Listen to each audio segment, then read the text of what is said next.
Hello again, friends!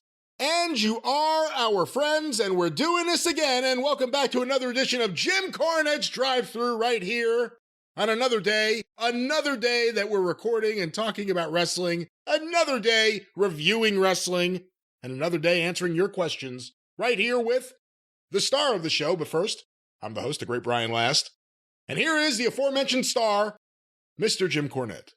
The aforementioned star, Mr. Jim. Hold on, I'm trying to. Do you have a nosebleed? I'm trying to stifle a sneeze, because just as you started speaking, the quiver came on. The urge started to build, but then I managed to beat it back. And then right when you almost completely lost track of it, and I thought we were going to blow it anyway, I started to let myself go to sneeze again, but you saved it and passed it off to me, which is a safe fucking handoff every time. But I just wanted to make sure I wasn't going to blow any snot back at you. You know, the weather outside is frightful, but I am so delightful. So fuck you, Brian Last. I'll just do the rest of the show out my ass.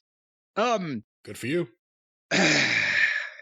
So here's what's going on now. By the way, I can't remember what program this is. We'll explain later on as we get into this that we've recorded some things out of order.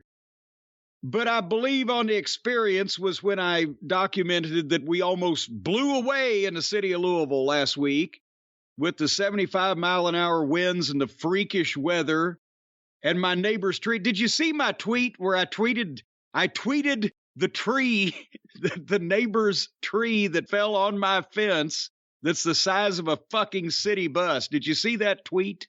I saw that tweet of the twee, yes. The tweet of the twee. Well, it was the twee was all the way down to the top, from the top to the bottom of the twee. But anyway, so we had that weather, and then it calmed down over the weekend. And then yesterday, Monday, it was another record high temperature, 77 degrees in the first week of fucking March, a record for all time. We've had 4 record temperatures in the record highs in the last 2 weeks. But then now today, it's in the goddamn 40s, and it's going to be in the 30s tonight. But meanwhile, all the flowers and trees are blooming because they don't know what the fuck's going on like the rest of us. But we have now, over the next 8 to 14 days, they said expect a colder than normal snap. So now everything's going to freeze. What the fuck? They've got people. They still had the schools closed, I'll have you know, on Monday because of all the power outages that they still can't get to. LG&E, the electric company, they got to do, when you call them, after a while, you sit on hold, and the recording just says, tell you what, we'll call you back when we get a chance. Bye. And hangs up on you, apparently, or whatever. So it's miserable here, is what it is. It's miserable. And you were complaining before we went on the air about your wind is blowing. I was stating, I wasn't complaining. I was letting you know that you may hear something behind me, and that's the wind. It's blowing mighty heavily this morning. Are the answers blowing in that wind, my friend? I guess so, Mr. Dillon. All righty. Well, is this show blowing in the wind? This show is certainly blowing. You got any dead cats to talk about? You beat me to the reference. God damn it. Here's another one for Reggie. Well, look here, Brian Last, since this is your program, but this is the cult of Cornette that's out there to people listening to the program, why don't we combine those things and tell the fine folks the latest on the new official Facebook group? I've had people tweeting, and they're saying, oh, geez, we applied a week ago and we can't get in. Have we been denied? Have we been turned away? No room at the inn. And it's been a swamped type of thing in large part, right? We're not just giving the finger to many of our most devoted associates. Only some of them. Quite a few, but not all. Yes, that is correct. There is a big line to get into the Cult of Cornette Facebook group. We're not just letting everyone in. That would be stupid. Then you get a situation like you just had. We get a situation, if you always do what you always did, then you always get what you always got. So if you have applied for membership, I guess that's what we would say here. If you've applied for membership. If you have asked to come into the circle of trust in the official Cult of Cornette Facebook group, if you have asked to be invited behind the velvet rope with the elite people, the real elite people, the pinnacle, the cream of the crop, the piece de resistance, or the pizza of resistance, whichever one some people call it. The place to be on Facebook apparently now, because they're storming the fucking Paramounts at the castle here, then you have to allow some element of time for processing to get in with this kind of a creme de la creme group. That's right. And we're going through everyone's application. We're letting people in. Now, some of you may not get in as quickly as you may like. Some of you may have been waiting for a while. There's a lot of people trying to get in. Some of you, you're not getting. Look, if your name... Look at the state of some of you people. You're not getting in here. If your name looks like something Prince created when he lost the rights to his name, and if you have no friends, and if you joined Facebook like a week ago, you're now, wait a minute. Don't we want to welcome the lonely? Only the lonely. Oh. Doom, doom, doom, doom. Don't we want lonely people if they don't have friends, but they want to associate with us? They can come here and we will take them in and shelter them, will we not? It's so interesting because of your singing. As long as they're not going to be assholes, that's the thing. Because of your singing style, you would have, I think the layman would have thought that you would have been able to conquer a Roy Orbison song. But no, it really sounded awful. That was as out of tune and out of pitch as you've been with any song in a long time. But look here, you're diverting, you're diverticulating away from the subject that we're talking about here. Tell the people once again, how can they get into the group quicker and present themselves for exclusive membership in such a manner that they can be welcomed with open arms and bated breath and large wangs? Well, you may have to wait. There's no guarantee on how much time, but again, go to facebook.com/groups/official Jim Cornette. It is the official Cult of Cornette Facebook group. Right there, you can apply to join. There'll be a few questions.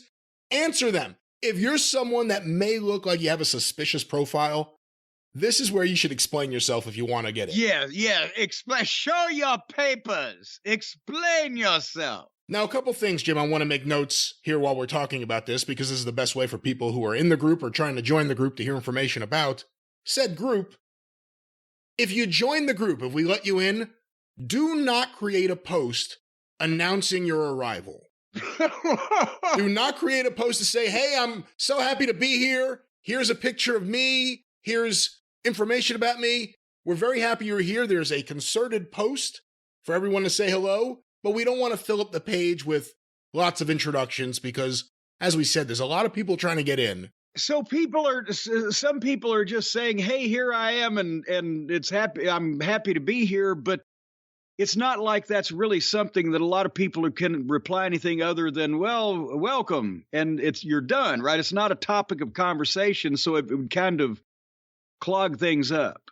That's right. And I can understand that. We want to be a welcoming group. We want everyone to have a good time, but put your pictures and put your hello comments in one thread. It is pinned to one of the featured threads or featured posts. I can't speak. Yeah, a featured thread? One of the tweeted tweets at the top of the page. You can go there and you can see it. One other thing, if there's something happening in the world of wrestling that you've seen on social media, whether it's Vince McMahon allegedly having a mustache, or whether it's a tree trunk being used to support a ring, if you see it and you can't believe it, and your first reaction is, I gotta share this with the Cult of Cornette! Yeah! Pause for a second, look in the group and see if it's been posted already. Because one thing we are cutting down on is multiple posts of the same thing. There's a new group. This moderating team has a lot of people that we're moderating. We're going to increase the team eventually with good people, but well, they are very mediocre moderators. But we're doing our best in these early days to make sure this group will be a fun and healthy place for people to discuss the show, things about the show, and the general cult of Cornette populace. But now this duplication business, we're not saying you can't comment on something if somebody's, put up a picture of their uncle's dick hanging out while he's bowling or whatever. That's right. You can comment on it, but don't create a new post. You can comment on it, but don't just put the same picture over and over again, because then that's gumming up then. We've only got so much server on this thing, right, for the amount of people we've got. Well, no, the server has nothing to do with it, but we just want to make sure that we have a easy-to-navigate, fun-to-use page as opposed to a page with pictures of tree trunks over and over. It'll be easy for everybody to navigate. We'll get the whole group together in person at some point, take a nice boat trip. But we're just talking about now on the internet. You talking about Cornstalk? Yeah, we'll do that out on the boat on the except on a boat. I don't want to take a cruise. On the boat. So we'll just get a fishing boat and we'll just dangle some people off the edge of it or something. But anyway, back to the Facebook thing. We'll leave the navigation for later on. I guess so, yeah. So we're trying to streamline everybody's process there, and we're trying to get people in the doors as quickly as possible, but it's just everybody showed up at the same time. And we're trying to do our best, right? We meaning all of you, because I still don't know how any of this works. That's right, and eventually you will have a presence there on at least one day for a few hours, and we'll see how I'm that not goes. coming in until we get everybody in the building. That's right, and I will say another thing. Again, read the rules when you join. If you act like a knucklehead, you get thrown right out. We're not going to play games. We're not going to be playing around with you. Yeah. If you act like a fool, you get thrown out. Come in, have a good time, and that's it. We're not playing around here. I'll tell you, and by the way, if you apply, then we know where you are. So, goddamn it, piss us off. You'll hear somebody knocking on the fucking door. Lass knows those people up in fucking the Bronx or wherever. What was that? The social club up there? I'm not talking about any of that. The Bergen Hunt and Fish Club? Not talking about any of that.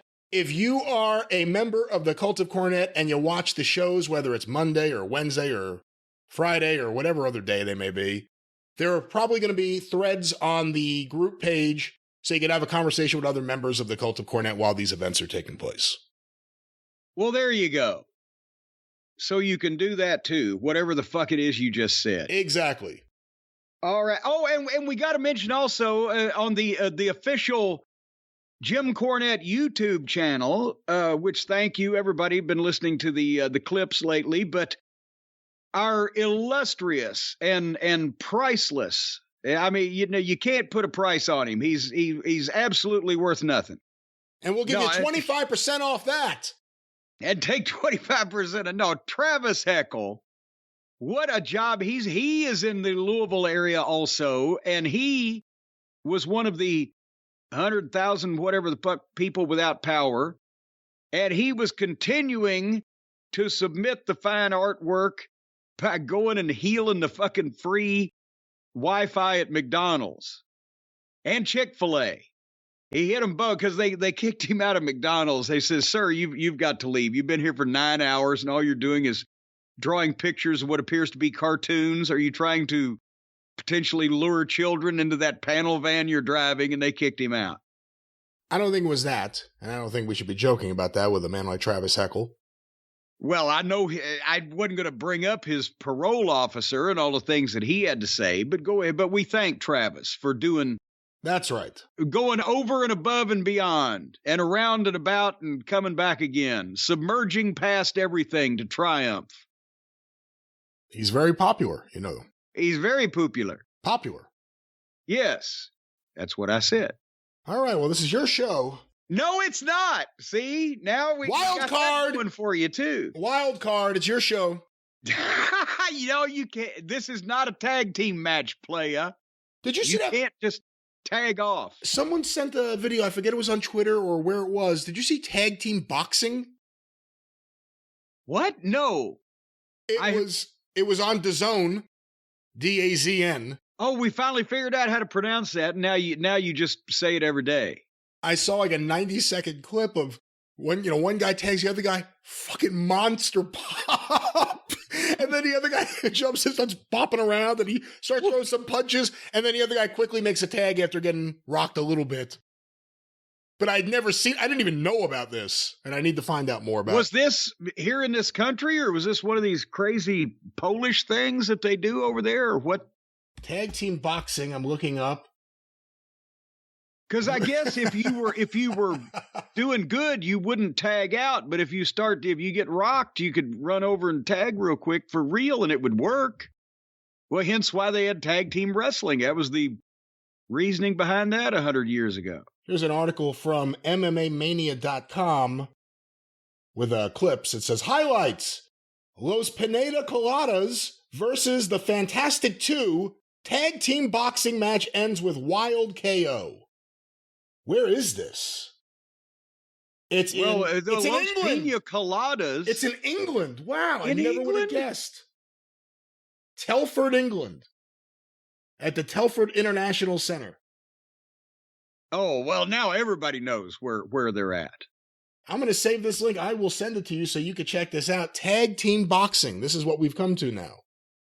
Well, somebody might as well do it. Hey, look, they got a monster pop there bigger than any AEW tag team has ever That's what I'm saying. They might as well use it in boxing. We're barely using tag team wrestling anymore with the state of tag teams. What do you think about, without having seen this and not knowing any of the rules, but knowing tag team wrestling, if you're wearing a boxing glove, what is the requirement to make a tag? What should glove be? To glove, right? Top to bottom, or does it have to be? That's what I'm saying. Does the glove? Well, okay. I mean, you could get fancy, because in the Olympic boxing, don't they have the zone on the gloves or whatever, a different color, where it's some element of the scoring? It's been so long since I've paid attention, but or in amateur boxing in general, they may have something like that. So maybe you have to touch, maybe there's a white circle on the top of the glove that you have to touch circle to circle with the guy or whatever, if you want to get fancy. But I guess you couldn't but then that would eliminate the high five tag with the boxing glove. That could become a thing. If let's say the guy that's in the ring pops the other guy and the guy's dizzy and he's fucking dazed, you could go over and you could fucking high five your other guy to come in and pickle him while he was down. That would be the heel team. I don't know. Well, I will get you some footage here to check out, but before we get to that maybe we can start reviewing that instead of what we've been watching lately. If they do promos, we may be onto something. There you go. But speaking of things that we've been reviewing lately and things that we're going to review today, Jim, the latest episode of the latest episode of WWE Rivals features The Rock and John Cena, two of the biggest stars of all time. Yes, it did. And I have notes here with which to discuss it. I like the classic video. And of course, as we mentioned, I guess they just want to do this as a concept for the show to make it different than the biographies or the documentaries where they have Freddie Prinze as the host and the panel of people. And I'm not knocking anybody on the panel, but I don't know why we need a host and a panel on this show. Or maybe if there was one guy, and it wouldn't be Freddie Prinze, just because he's not recognized by fans as a wrestling personality. If they got, one of their legends under contract to be the host of the show that was kind of in the company during the particular era of that the rivalry is being discussed, then I could see, them having a host, but the panel just takes up room. But we say that every week. But the story with Rock and Cena here, and the show flies by because it's only 45 minutes instead. The biographies are 2. Oh, by the way, the biographies are 2 hours. We get 2 hours on China, which we'll talk about at some point in the future, and 2 hours on the Ultimate fucking Warrior. They're doing a Jerry Lawler biography coming up, and it's an hour. Are you serious? Yeah, they're doing in a week or two so they're doing 2 1-hour biographies instead of a 2 hour on one subject. And Lawler is one of them. I can't remember who the other one is. No, but I'm like, Jesus Christ, I became a wrestler, Andy Kaufman. I signed the WWE, and then that's the rest of the documentary. Yeah, he has actually been a professional wrestler for over 50 years. He had died and came back to wrestling. He ran for mayor in his hometown twice and almost did pretty decent the first fucking time. He's hosted his own television show in town. He's been an artist, whatever the case. You can find shit to talk about. But nevertheless, back to this one. They basically briefly highlighted, The Rock and put him over. And as Rock became more of a movie star, then Cena emerges as the top guy. And even though there's backlash, from the smart fans, he becomes the guy. And that's really interesting, is that it kind of happened, the same thing, but completely different. It kind of happened with Rock and Cena in that the fans just hated Rock at the start because he was, being not only pushed down their throat, but brand new and a nice guy and the smile and whole 9 yards and the die Rocky die thing, which the company was kind of seeing, and let Rocky turn his head and come up with some way to reinvent himself and channel that, right? But with Cena, when the same thing was happening, they said, fuck it. We just let them do it. And they'll get over it. And as we see now, and we'll talk about modern day Raw here in this program somewhere, they have gotten over it. Now they fucking cream themselves every time Cena comes out.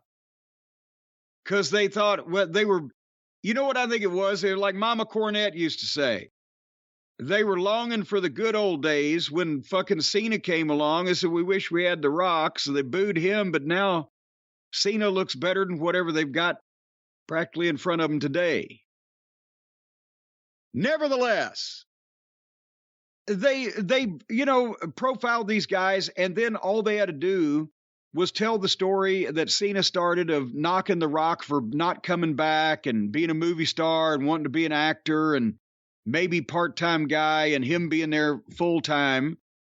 And they started the war of words. And that's really the rest of the program here, and all you needed with these two. It's incredible when you go back and look at compilations of all the promos and the tweets and the witty things that they came up with and said to each other, and the way that they said it, and how over both those guys were.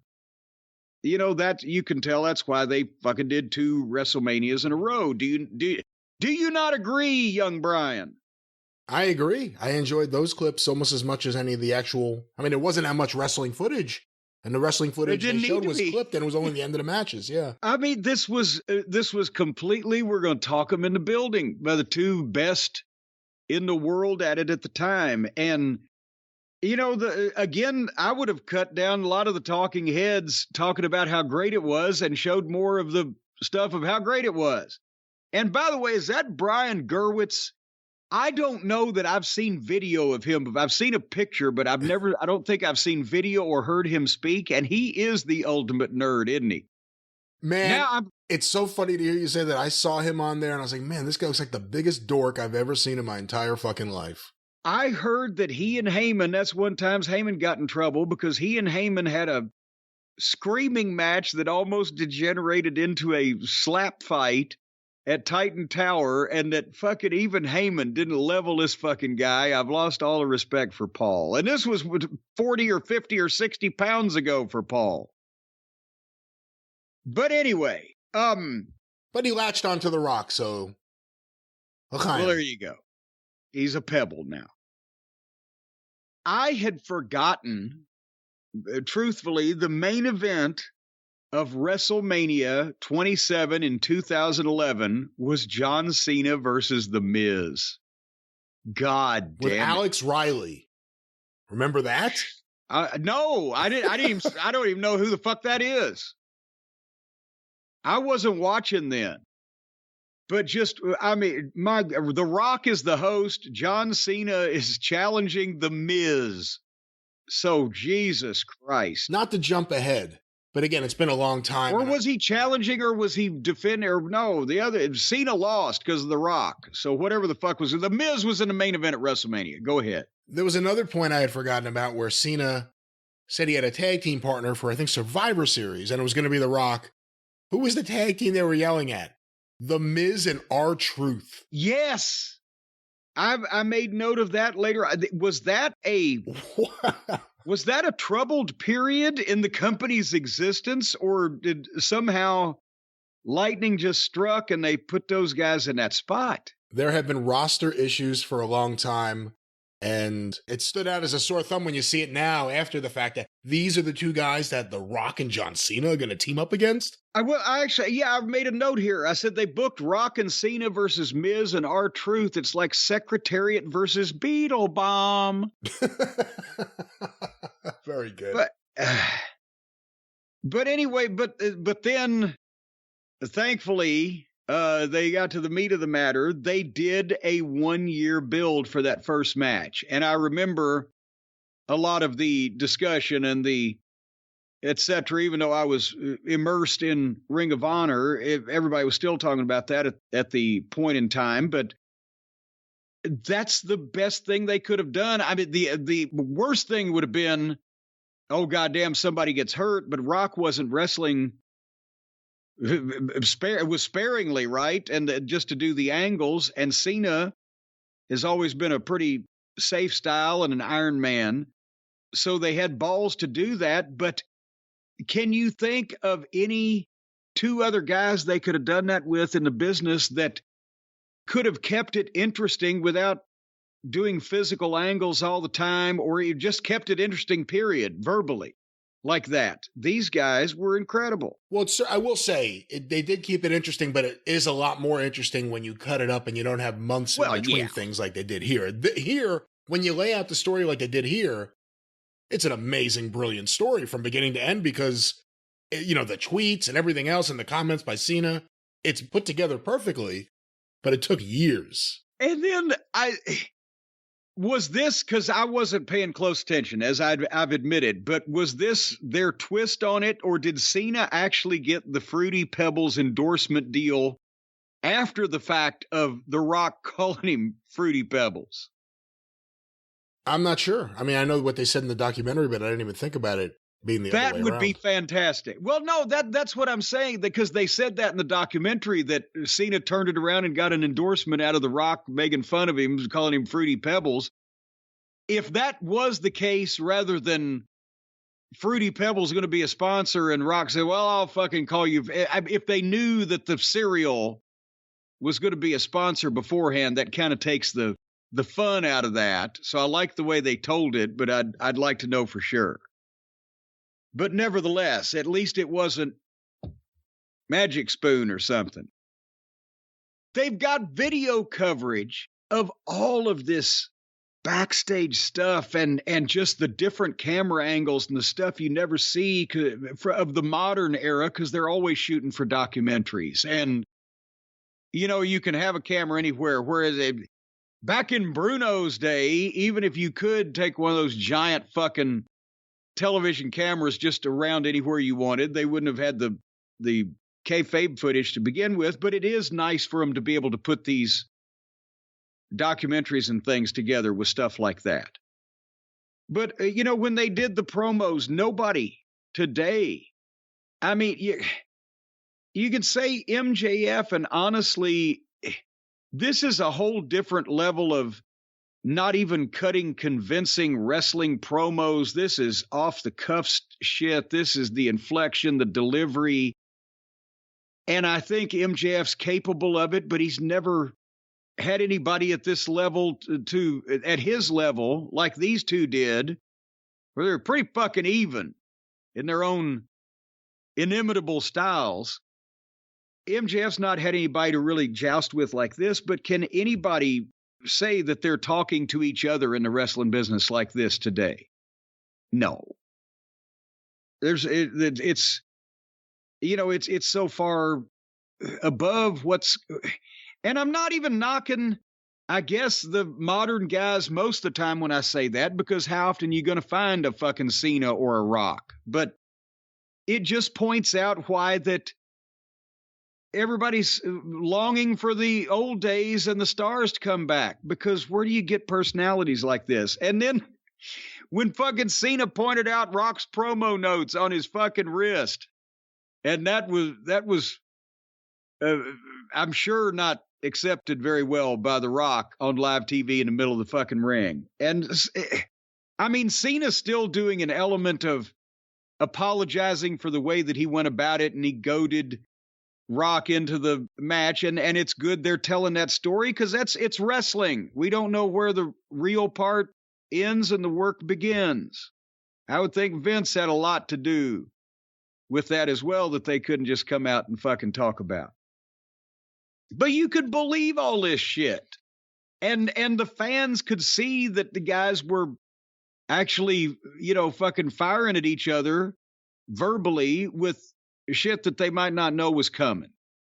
And that's what we're missing with wrestling, is you can't get the idea that any of it's happening spontaneously or without cooperation anymore, either physically or verbally.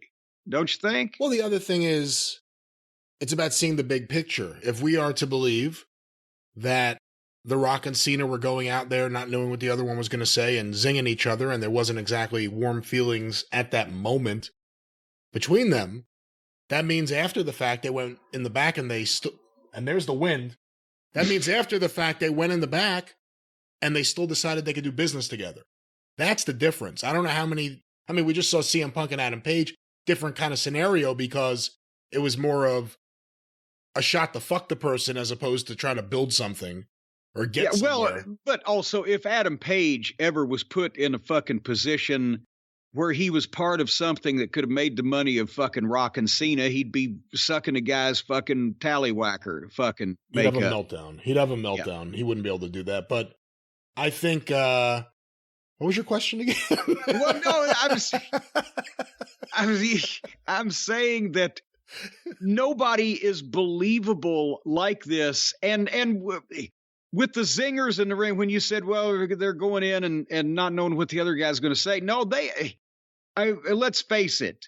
I think everybody knows enough to know, but I'll guarantee you they had an outline. And I'm pretty sure that they had some idea of where they were going to get to at the finish and things that they were going to touch on along the way.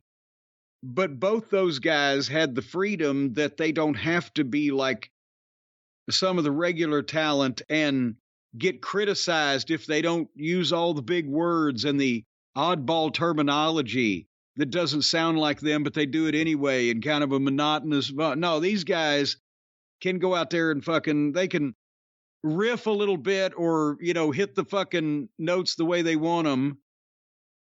But at the same time, that's why Rock definitely, I don't think, knew that, the notes on your wrist, that wasn't, he might have known what they were going to talk about otherwise, but he didn't know that was coming.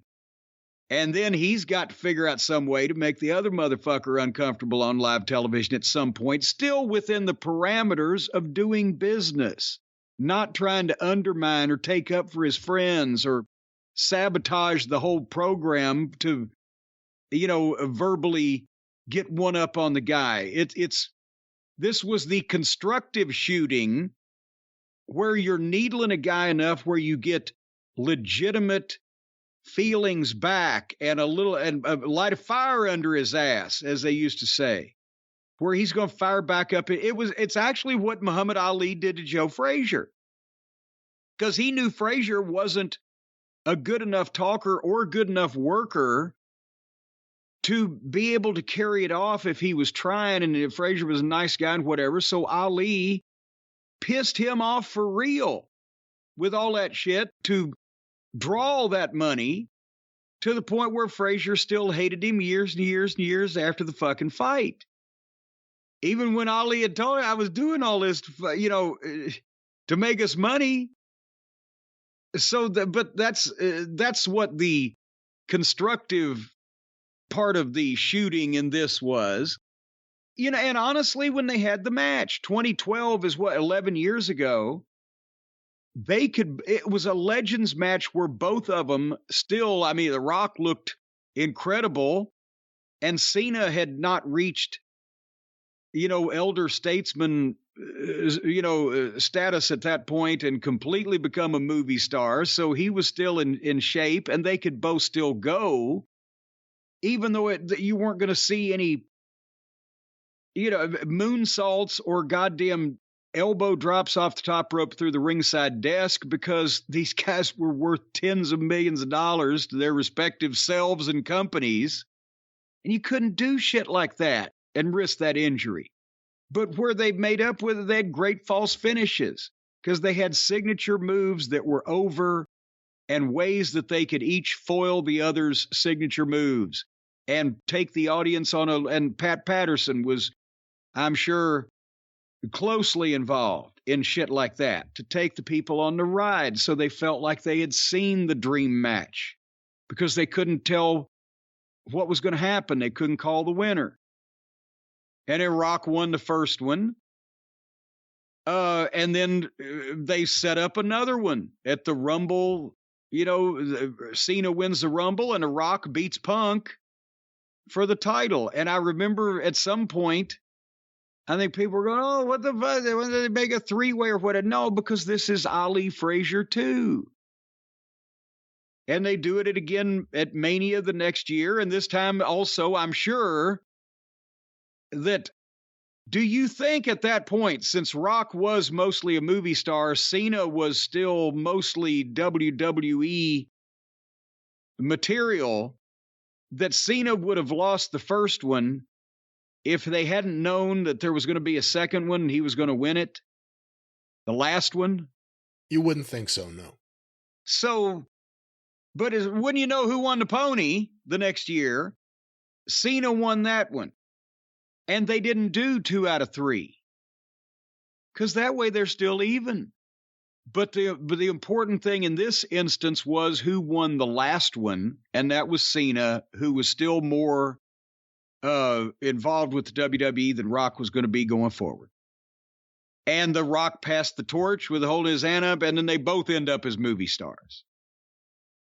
But this was, again, with as over as the two guys were and the way that they could talk and the platform that they had with WWE programming to be able to broadcast whatever they did around the fucking world, there was no way that this was not going to be record-setting business, which it was for the time.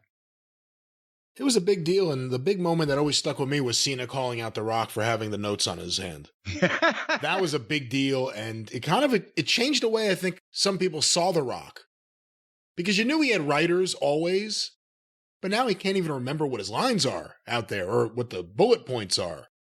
So I think that was. He didn't have a script on his wrist, but I can, you have bullet points, whether in your head or on your palm of your hand or whatever.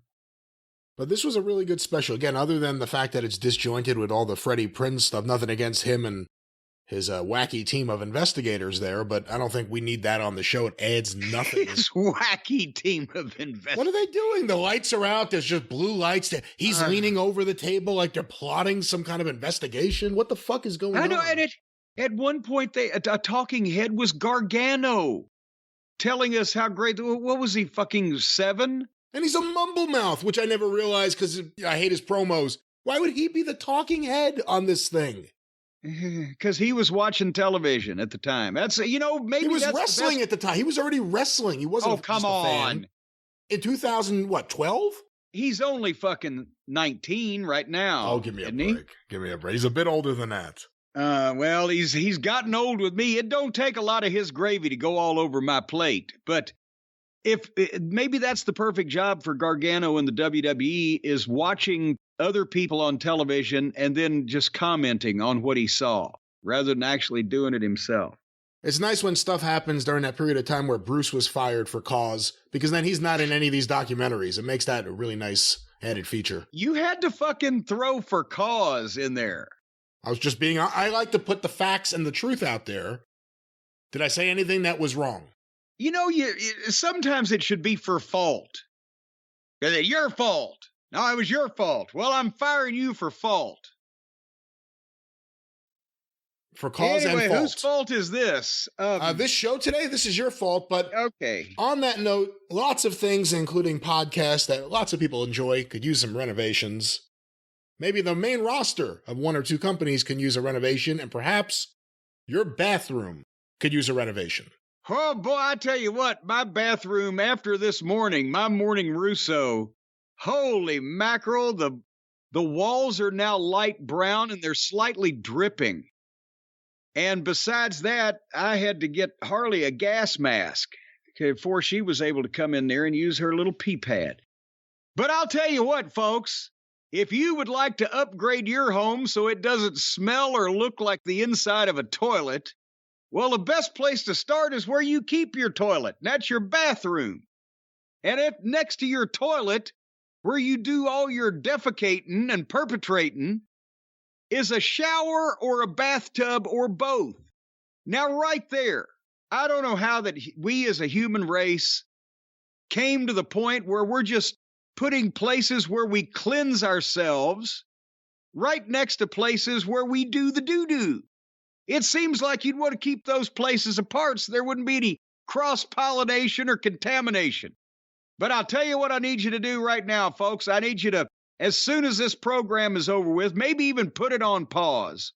I need you to run to your bathroom, and I need you to stick your head in your shower or your bathtub and take a big old sniff and tell me what, and if it smells like the crotch of Oprah Winfrey's pantyhose, if it smells like a man eating Fremunda cheese in the septic tank of a slaughterhouse, if the smell emanating from your shower or bathtub could bluff a buzzard off a gut wagon, then you need to do something because you got some cross-contamination going on there. You're trying to clean yourself in a dirty facility. And I'll tell you, here's another way. You know, Brian, when you take a bath in the bathtub, sometimes when you let the water out, it leaves a ring on the tub. Well, it's time to change your bathtub if the bathtub is leaving a ring around your waist. All of these things are a sign, folks. What's the matter? I'm telling you, ever noticed that green and slightly black shade almost turns to olive and it comes right around your navel? I have not noticed that, no. Well, that's because you had West Shore Home do your bathroom remodeling. Folks, it's the fastest growing shower and bath remodeling company in the United States. They fully replace your old shower or bathtub with their modern, space-age, incredibly scientific designs, shower or baths, and in just one day, because they got experts on this. You schedule a free in-home remodeling preview, and they will come over whenever it's convenient. You tell them when, they'll come over. Morning, noon, or night. They'll sleep out in the backyard if they have to be there first thing in the morning. And they will not be sleeping in anyone's yard. They'll be sleeping at home. They'll park a brown panel van with Missouri plates in front of your neighbor's house, so nobody will be none the wiser. That won't be happening. And then they bring their design consultants, and you get to pick of what you want your shower or bath to look like. They've got laser-etched designs, built-in seats, shelves, doors, windows, magnetic shower heads, multiple colors. It's amazing. And then they bring the stuff over. You've seen the TV commercials with the time-lapse photography. And in one day, they replace the bath or the shower. Take the old one out, throw it right out in the backyard. You can let the dog take a bath in it later on. And they'll put the new one in and then do all of the cleanup. And then they'll sit right down with you and have dinner at your brand new shower or bathtub right there. You just bring the TV trays in because they're going to have it ready to use before dinner. That's a big thing with West Shore Home. And you do not have to do anything. You don't have to lift a fee. You have to pay for it, but not much and not quickly. See? No, I'm telling you. No, they've got financing. You can be as lackluster as you want to because they got financing available. You can use this shit. You might even be dead by the time you need to start paying for it. Oh, stop. Don't say that. Well, if you're older, I'm just saying, roll the dice. You may get this for free. You never know. But nevertheless, say what? You're not going to get it for free, but you are, as Jim said before, going to get it for the right price, a fair price, a good once price. Again, if you get one of these bathroom jobs from West Shore Home and you finance it and you die before you have to pay for it, well, you got it for free. So you got that going for you in your back pocket again. But like I said, just call these folks, and I can't wait till springtime also, because they've also got a window and door division. You can check their website to see which locations you can request the free window and door remodeling preview. And I've got some doors that are going to be knocked down and replaced this year. But folks, happiness is just a phone call away.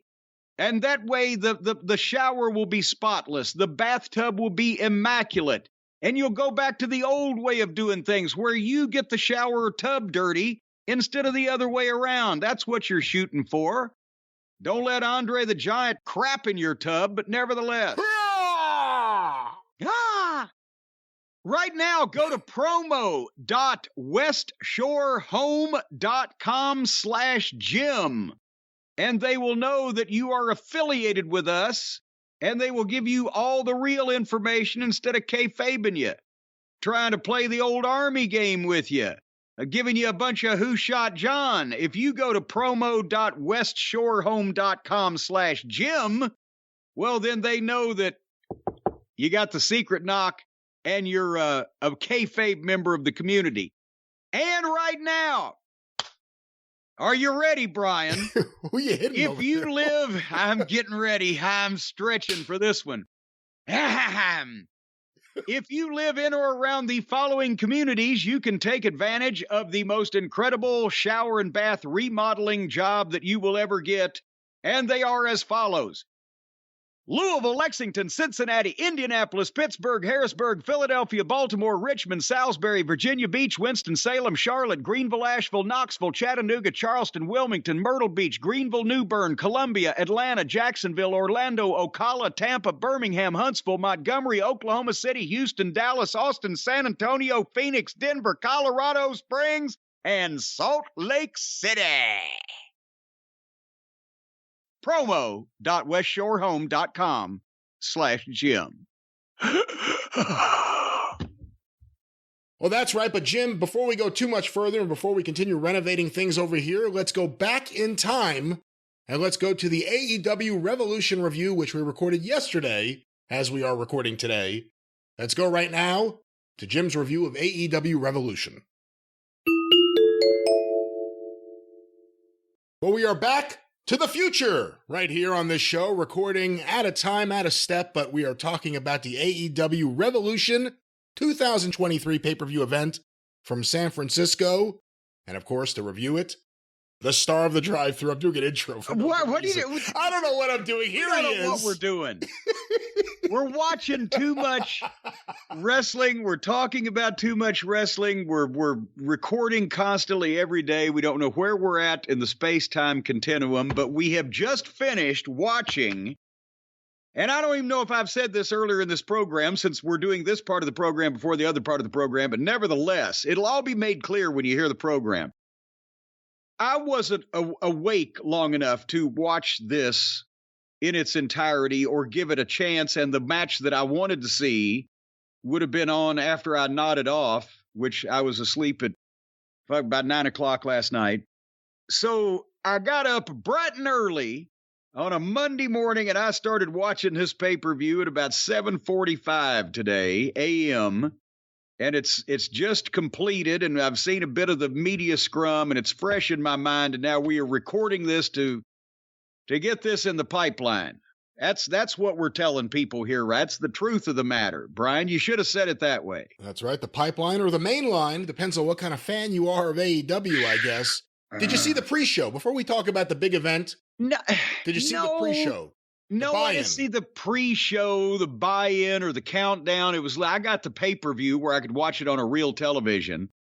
And there was a countdown show, but no, for the same reason that I never understood why Ring of Honor had to have a pre-show, a show before the show, where you have in their case, they had the least seasoned most underneath talent go out and have matches before they saw the good talent having the matches. So what kind of appetizer is that? It's like having dinner before dinner. It doesn't make you hungry for more. You've ruined your appetite. So no, I didn't see the fucking pre-show. If they weren't good enough to be on this show, they shouldn't have been aired at all. It wasn't even about the wrestling. They had a match, a 6-man match with Josh Woods and who is Josh Woods' friends? I forget. But Josh Woods and his friends with Smart Mark Sterling against Mark Briscoe and the Lucha Brothers. So it wasn't even about that. And the fans obviously happy to see Mark Briscoe. Should have been a singles match for Mark Briscoe, quite frankly. But he should have been in a feature match on his pay-per-view, but go ahead. This pre-show was one of the worst things I've ever seen in my entire life. They had Renee. So that's why you wanted me to see it. You had to see it. It was so bad that it was unfathomable. Renee Moxley Good is in the arena, standing there. And she's talking into the mic and doing the pre-show stuff, but they're playing the audio from the arena. So you just hear her. It just sounds like, booming, like Bob Shepard at Yankee Stadium. You hear her like this big voice, and she's doing this, but if you listen to what she's saying, she's not doing a great job of selling this. And then she shoots to the second person on the broadcast team for this pre-show. I think his name was RJ City. And he's on what they say was a red carpet. Because there's a red carpet with no media. There's a red carpet for AEW Revolution. And RJ City's a rather flamboyant comedic character. Having little comedic bits that were beyond horrible. With various people from Danhausen to Orange Cassidy and others. Okay, now this... And Jericho. This is still on my DVR. I have not had time to erase the memory of this. So should I go back and look for this fucking RJ City character? Is it bad enough to be good? I've heard good things about him. I've never heard of him as far as I can...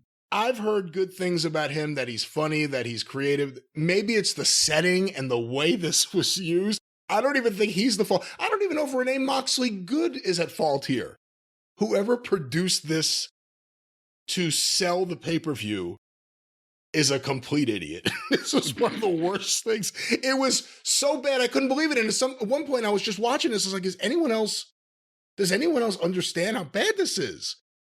And I immediately realized on social media, yeah, everyone understood how bad this was. Everybody figured it out. You have to see it, though. It's pretty bad. But that was the pre-show. And then we got the main show, which opened with one of the big matches, Chris Jericho versus Ricky Starks. Well, it's the big show. With Jim Ross on commentary to start the show. Yeah, well, we got him for 3 matches, and then he must have gone to sleep. Because then... he tagged out and we never heard from him again. It's so awkward at that point where they're like, all right, well, thanks for coming, Jim. Thank you for stopping by. We got to get to the big stuff now. Why wouldn't if you were going to use Jim Ross on the pay-per-view, why wouldn't you just save it for the main event, a 60-minute Iron Man match? He's called a number of them. Familiarity with Danielson, with drama. Instead of just sticking him out there for the shit that it's just like dynamite matches anyway. It's ridiculous. And I understand that Jim Ross isn't what he once was. And at his age, you can't expect him to be, right? You can't. No, so if you're not going to leave him out there for 4 hours with this interminable shit going on, then make it the big match. Because when it comes to the commentary team, to me, and we could talk later on the show, and I know I'm a broken record on some of these things, but I try to actually make them improve things. That's what I want. Jim Ross left and Tony Schiavone replaced him. And for the rest of the card, did Tony Schiavone say a single thing other than a variation of, wow, this is amazing. This is wild. I'm having just such a great time. I can't believe what I'm seeing. Or he repeats what the person says before him. Wow, what an amazing Tiger Driver. Oh, that Tiger Driver. He doesn't even know what he's saying. So it's either because they're afraid of the chemistry with Jim Ross and Taz and Excalibur, or they're afraid of Jim Ross saying whatever he wants to say on commentary, which may or may not be to the benefit of the match. It would have been all complimentary in the main event. There are several matches there that they better be more than happy that Jim Ross was not on a live mic in front of. But the main event wasn't one of them. No, it wasn't. And again, Schiavone doesn't add anything. He was perfect in the role they used him in for a brief moment at the end of the match. That's exactly how to use Tony Schiavone. But on commentary saying nothing, it's better to have nothing. It's better just to have Taz and Excalibur and let things breathe a little bit than to have another voice just pop in to reinforce that he's really happy to be alive. Do you think now, do they just think they have to have three people, regardless of who those people are? They have to have three now somehow. They've figured, well, we can't just do normal shit. Anyway. Jericho and Starks started it out, and the people love Ricky Starks. I was wondering when he came out, who taped his fucking ribs? Have you ever seen a rib tape job like that? It was like 3 inches wide. It was literally like a fucking 3-inch tape band around him rather than the rib support tape job that you're normally used to seeing. It was off-putting to me visually. Well, he's got good gut health, from what I understand. Well, he's gone to seed, but we'll talk about that at some point in the program. And, at least, again, they're trying to tell a story. Jericho took over by dropping Starks' ribs across the ropes and got heat. And honestly, Jericho knows exactly what to do. He can only do it at about 65% speed these days. I think that's what he's a master at, conserving energy and walking instead of running, where you don't notice it as badly as you do with some people. But this was a TV match. It just had a TV match feel and a TV match pace and a TV match. The people really wanted Starks to win because they like Starks. And finally, they did a TV finish.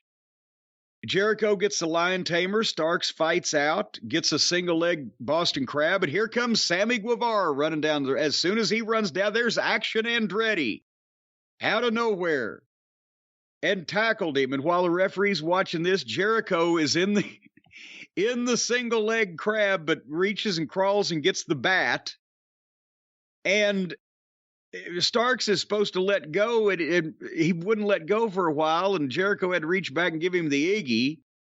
And he lets go to go look at the referee and turns around, and Jericho hits him in the ribs, the bad ribs, with the bat. And then stands up and goes for the Judas, and Starks blocks it. Like this. Is there a winner for worst finishing maneuver that we can, or a honor for that in the Observer Awards that we can give to Judas? You think that's the worst finishing maneuver, the Judas effect? Well, he only hits it half the time, and it's hard to take a good bump off of. And then, if you notice when he goes for this, and Starks just put his fucking forearms up and blocked it, and he stopped, and they were just... If he was swinging with any force, he would have knocked fucking Starks off his goddamn feet, even if he'd hit him in the elbows, right? It was just a block like, beep, oh. And then Starks hit his finish, 1, 2, 3. The fans liked the result. It was a TV match. Starks is capable of more. I can't imagine what Jericho's going to look like if this is year 1 of his 10-year contract and year 9 of his 10-year contract. He'll look like the South Park version of Rod Stewart when they roll him out on stage to sing "Do You Think I'm Sexy?" And the answer will be no. I thought it was a fine match. I can't really complain about a hot crowd. They were really into it. Jericho, like you said, the biggest complaint about his in-ring work here is just that he can't do, let alone what he used to do. I think sometimes he can't do what he thinks he can do in the moment. And the other guy's younger, quicker, faster. I mean, that's kind of the thing that keeps happening. I'm glad it's over. I think it's over. Ricky Starks during the scrum Will afterwards. It ever be over? Well, during the scrum, Ricky Starks was trying to justify this feud, and he was saying, people keep asking me, why I had to beat him twice after I beat him the first time. Yeah. And I'm like, oh, yeah, I am too. Well, let's hear the answer. He's like, well, now I beat a former world champion twice. So I'm right back to the top of the top 10 contenders list. And I was like, well, first of all, they haven't even talked about their fucking rankings in forever. I think they've given up on those. I was about to say, they used to do that for a while, and then they didn't. Yeah, that was going to be the big thing early on. Tony Khan, when they were trying to sell him as being more than just a billionaire son. No, he has a business. He does statistics, and they're going to bring this to wrestling. And no, that didn't work out. And then he found out why that you don't bring that to wrestling unless you have a really good plan. What do you do with Jericho next? Is there a well, you have two options. One, send him home for a while just to refresh him off TV. But two, if you're keeping him on TV, what do you do? I'm thinking, is anybody parking cars? No, I don't know. God damn it. It's just, he's got this group. I mean, Hager collects a fucking check for absolutely nothing. Sammy Guevara had the opportunity at a couple of different times, as I think we mentioned, we were talking about that ladder match on TV last week. He was an over babyface until the people realized that he's kind of a dick. Once they realized he was a dick, he was an over heel until he just did stupid shit and then got mired down in the group of Jericho. And now I don't know whether they give it shit that much either way, but it's not just about Jericho. If he keeps that giant entourage around, you've got to involve all those fucking people. Maybe the next program with whoever ought to be, if Jericho loses, the group has to break up. And then let's see if Sammy's got anything left on his own. The Garcia, good Lord, he's the only reason now he exists is because he's in that group. Remember, we couldn't get rid of him for a while. Now you don't see him outside that thing. Daddy Mac and Cool Hand Luke and fucking Hager, good God. They ought to sentence him to community service for as much money as he's stolen from fucking Tony Khan. So break up the group. It's nothing special. He's not the only one. Well, but it's egregious because he's bigger. And with that purple fucking hat, you can see him easily. He likes that hat. But anyway, the next match, and before we talk about old Jungle Boy, Jack Perry, and Christian Cage, when he challenged for the match last week, it was a no rules match or anything goes or however they termed it, right? Fight. It's what they wanted. All of a sudden, it was a casket match. No, it was not a casket match.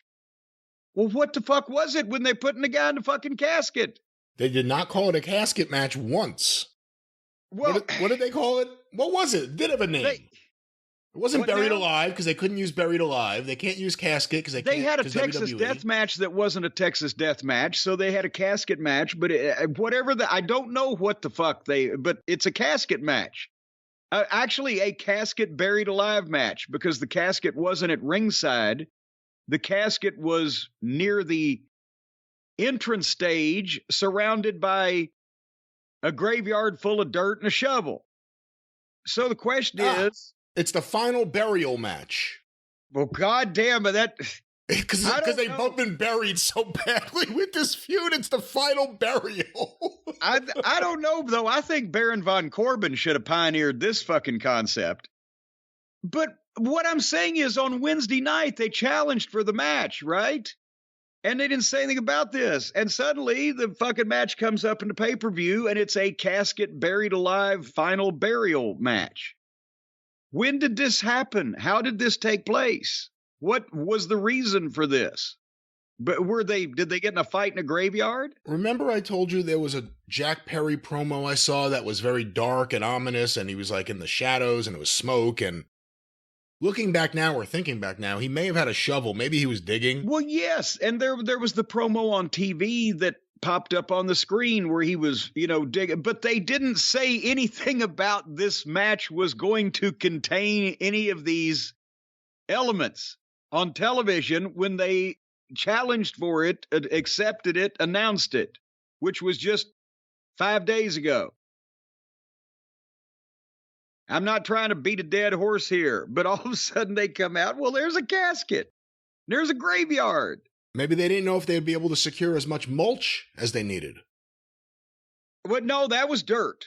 That was you city boy. That wasn't mulch. Anyway, they started with a hockey fight, which was the same way that Jericho and Starks started out, but this one looked better because it had more energy. And do me a favor, look up what is the age difference between Chris Jericho and Christian Cage? Because, boy, there's a fucking visual difference in how they move around, and Christian is the one that I'm praising here. Christian is 3 years younger. Okay. So point at Christian Cage is a fucking top heel. And when we get through this, I will explain what I thought about the finish, but he bailed and ran into the bleachers, and Jungle Boy caught him, and they had the fight in the crowd. And then, he runs to the stage, but then, oh my God, I'm close to the coffin. And they have the fight on the ramp. But Christian kept this interesting, and he kept Jungle Boy on him, kept him coming, kept him aggressive, set it. I mean, obviously, this was, again, a Christian Cage production in terms of who's directing traffic in this thing on the spot. And it, again, every time that Jungle Boy has a legitimate, experienced fucking heel that he's working with, he looks great. And every time he gets in with some greenhorn or his trampoline friends, he's a shits. But he's got the talent, but he has to be led. He can't have a match on his own. We've established that. Or he can't have a match on his own because of his worst instincts with the people that he's friends with. But anyway, Christian, what a fucking heel. He starts the heat. His work is great, and I made the note that he needs to be in Jericho's spot. And not just to get young guys over. To get young guys over, but I'm not saying to put them over. I'm saying to get them over. To work programs with them that get them over. To have matches with them that teach them things. And because apparently, Jericho's lost his mind, and Christian still has possession of his faculties. Again, and he keeps it interesting. Jungle Boy makes a comeback with a dive, and he beats Christian up on the floor. But Christian stops him with that leg sweep on the stair deal. And Christian was busted open a little bit hard way, but it was an accident, obviously. You can't fault anybody for that, but he gets mileage out of whipping Jungle Boy with the belt, and the people are going, ooh, and Jungle Boy's selling it, and it's whipping with a belt. It's not potential paralysis diving through furniture. And the thing that they did in this was they took a preposterous scenario and stipulation, and they still, from start to finish, and I tip my hat to Christian on this, because if it was Jungle Boy, he'd do it more often. They kept it to where it looked like a fight. It wasn't ridiculous. They didn't do silliness. They didn't do shit you couldn't live through. They didn't abuse furniture. They didn't have barbed wire boards in the cemetery, because every cemetery has barbed wire boards, just like every wrestling arena doesn't. They had a shovel. So they used the fucking shovel, and they didn't use the shovel like they use the baseball bat or Jericho does or whoever the fuck. They actually swung the fucking shovel like you're trying to hit a motherfucker with a shovel. They kept it to again, they made the preposterous posterous. They kept it looking like a fight, and you could at least work with them on the fact that there's a mound of dirt and a fucking casket back there. And finally, Christian opens the casket and pulls chairs out of the fucking coffin. See, I don't usually say coffin because I got Trey Yokozuna scared of those words like that. And they have a big fight by the gravesite. And again, I'm like, why didn't they advertise these stipulations? And Jungle Boy did a big cannonball off the stage onto Christian and went to use the chair, but Christian kicked him in the balls. And their shit at least looked good, and they gave time to register shit. And finally, he goes to put Jungle Boy, Jungle Jackoff, whatever his fucking name is this week, in the casket, close the lid. Jungle Boy blocks it, fights out. Little heel throwing the dirt in the eyes by Christian and hit his finish on the dirt. and then tried for the concerto. But Jungle Boy moved and swung the shovel at the chair. They were having a fucking fight. It sounds preposterous, but they were making it fucking work. And then finally Jungle Boy gets a snare trap with the shovel as the crossface and then sets up the concerto. And I loved everything actually until the concerto, which I still just ridiculously offended by because you can't make it look real. The guy has to lay there. Brain should splatter. But he did the concerto, put the Christian in the casket and closed the lid after a very long milk because Jungle Boy is still conflicted about all these violent emotions he has. And when he closed the fucking lid of the casket falls through the trap door and disappears. People go, oh. So they pulled it off. To me, it was second best thing on the show, but of course that's faint praise with what we're going to come to shortly. Your thoughts, young Brian? I'm surprised by your review. I really liked it. I didn't know how you would take to it. But like you said, it was, in a sense, a ridiculous stage. I mean, it was a stage. They were up there on the stage, and all of a sudden there's dirt, not mulch, and the shovels, and there's a grave. The exit where it falls into the ground was kind of cool. But it worked, and it was intense, and you got into it, and them being dirty and beaten made it look even cooler. I really liked it. I can't say anything really too bad about it. It was better than the feud. It was better than everything we've seen in this feud the last several weeks. And if they were going to do a casket match, a coffin match, final burial match, they had to do more to set this up because this could have been a selling point. And it wasn't. I didn't even realize this is what it was until it appeared on the screen. And I said I was going to comment on the finish. And all things being equal in normal wrestling, etc., I have no problem with Jungle Boy beating the heel and, he's a babyface, right? The problem I have is that Christian Cage is so fucking good and they need top heels too. Everybody talks about, they need a top babyface. They need Punk back. They need top heels too. They need top talent.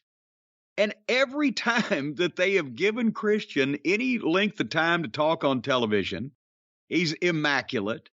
And every time he has a match, I know he's been injured and had that injury. It was long lasting or whatever. Apparently he's fine now. This was fucking great. I think they should have put him over, and I think they should move him into the upper echelon of the singles fucking mix to get not only some new blood, and I'm sorry that he's, late 40s and his new blood, but new blood in that picture, and at the same time, better matches. Hey, remember too, though, Christian had several years off, so he doesn't have as many bumps on his bump card as other people do. Well, and he's smarter with them. And he's a smart worker, so with those two things together, it's not crazy. And he takes care of himself, and I don't know that he's ever had any bad habits like many other people. So again, he can do everything they need somebody to do right now. They should be, but Jungle Boy is where Jungle Boy is going to be. I think we've established that. He can't talk. He don't want to talk. He's interesting with some people. He's just another flippy-do with other people. But, it's been a while. Maybe he needs to go away so we can miss him. And so, obviously, I would have put Christian over because I would be moving him into the top of the picture, but it was a good deal no matter what. And then the problem becomes, as we're going to start finding out, following shit and making anything different. Because now was that the second match or the third match? Wait a minute. Second match on the main show. Second match. They've fought all around the arena. They've swung shovels at each other. One guy got busted open hard way. And a fucker's been thrown in a coffin and fucking launched into the garbage chute. So now we're not even halfway through the show. But the next match was for the 6-man tag team title. And we knew this was going to happen, sort of like when they predict a hurricane a few days ahead of time. You know it's going to be bad, but you can't do anything to stop it. Kenny and the Buckaroos with Cutlet and Phallus and Knock It Off against the House of Blah with Julia Hart. The Corpse referee was there. They had the whole hee-haw gang. And besides Julia Hart and Kansas, that was pretty much the interest I had.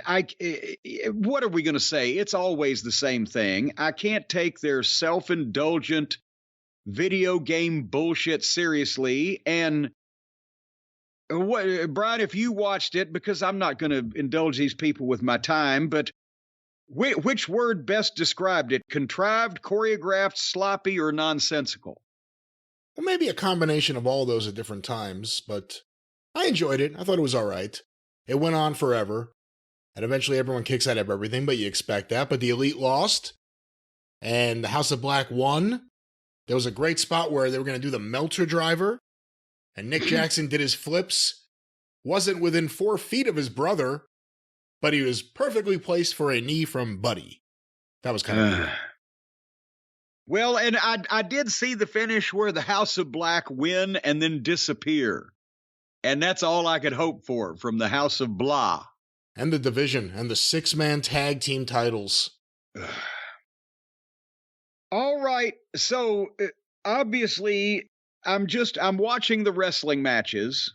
So I skipped the Buckaroo Banzais, but the next match was for the women's title, a 3-way. Jamie Hayter versus Saraya versus Ruby Soso. And I thought, well, I just skipped a match, so I'll watch this match. Yes, as we know, 3-ways are always rotten, at least in the wrestling terminology context. And this is going to be a mess because no rules or whatever, but I'm going to try to give him a chance, right? Because Saraya was a big star in the wrestling business at one time here not too long ago. And we like Jamie Hayter. She got some potential. I don't know what the fuck's gone on with old Ruby Soso. Now she's got a green mohawk. Did you see this? Yeah, I was watching the match. But this is the girls' match. Now, bear in mind, we have a 1-hour Iron Man match to come for the AEW title. We have a supposed Texas death match advertised heavily between 2 former champions left to come. Within 30 seconds of the bell ringing, Saraya has thrown Jamie Hayter into the crowd. Ruby has drop-kicked Saraya off the apron and almost killed herself in the process. They're doing dives into the arena in the crowd. The fucking girls' match is in the crowd in the first 2 minutes. Now we are starting to see a pattern of Tony Khan's lack of leadership, knowledge, and authoritarianism in his own company, penalizing the people that's drawing the money, the main event stars. So anyway, let me ask you this. Brian, when I was a kid, I loved to watch Tarzan Theater on Channel 11, Saturday afternoons at 2 o'clock. And Johnny Weissmuller was such a hero to me. I actually wrote away and got an autographed picture of him. What if Cheetah had kicked the shit out of the evil ivory poachers before Tarzan even got there? What would have been left for the fucking star to do? Anyway, so I tried to watch this, but what the fuck? It's girls doing shit to each other over and over with no fucking thought or logic. Jamie Hayter won after some kind of big, awkward clusterfuck thing where they were rolling each other up and whatever. And then suddenly on the floor, Tony Storm wiped out Britt Baker and then got on somebody, and I can't remember because who is on whose fucking side? Every goddamn babyface that we had established in the female division 2 months ago is now a heel, and every fucking high-priced babyface girl that they have brought in to great fanfare as a game changer is now a hated, despicable fucking heel. And Ruby shitcan Saraya and Tony Storm, and then turned around and kicked Jamie Hayter in the face and gave Britt some fucked up finish. So she had, in the space of 30 seconds, physically manhandled everybody else in the fucking deal. So then Tony Storm responded to this treatment by grabbing one of the floor cameramen and knocking him over and smashing his camera on the floor. For what reason, I'm not sure, because he didn't figure into it again, because then Saraya gave the green paint to Ruby and she painted Britt Baker and Jamie Hayter. Who is on whose side here, and why do I give a shit? There's no reason to give a shit. This was horrible. This feud, this series of angles, the spray paint, the promos, everything since Saraya arrived, not turning Hayter on Britt. I mean, or having Britt turn on Hayter, whatever you wanted to do. That was made. Remember about 3 or 4 months ago that the people were going to fucking cream themselves when Jamie Hayter finally said no to Britt Baker. No, now Britt hops out to the ring with her like her sidekick, and they got rid of Reba. They thought that was the better solution. This division is terrible. This match was terrible. You didn't miss anything. Ruby Soho, now a heel, aligned with the other people who are the NWO of this group. I don't know. They represent the people from Connecticut that let them go. I'm not sure exactly what this is supposed to be other than terrible. Saraya was a mistake to sign. Tony Storm has not been used well if you wanted to use her well. I'd like to use her well, but nevertheless, we're talking about now. Sir, you keep going in the gutter. But Ruby, I don't know. I mean, I know a lot of people really like Ruby, and like you said, she tries really hard. But you know, look, on the other hand, I think they used this match to break up the Elite match and the next match. Well, it broke them up. Almost brought me to tears. But that's, again, they have managed to wipe away when everybody turns at the same time for nebulous reasons and it's an undercard situation to begin with. Now everybody's just confused as, well, wait a minute. There's so many people out there with multicolored hair and all the fucking gear that once there's 6 or 7 of them tussling, you can't tell frick from frack and who's on whose side and who's fighting what. It's just chaos. It's like a goddamn cell phone video of a Waffle House fight. Speaking of people who ought to be working at the Waffle House, should we go on to the next match so we can get this out of the way? A lot of people want to hear what you're going to have to say about the next match. This may be the most in-demand review of the show. This and the main event. No, well, only because people were offended and would like someone to speak on their behalf. They want somebody to fucking vent their frustration at why that these two are allowed to honestly, at this point, have a job in this fucking company. And I know, Hangnail, old Adam Page, they should have fucking jerked a knot in his tail when he did the thing with Punk.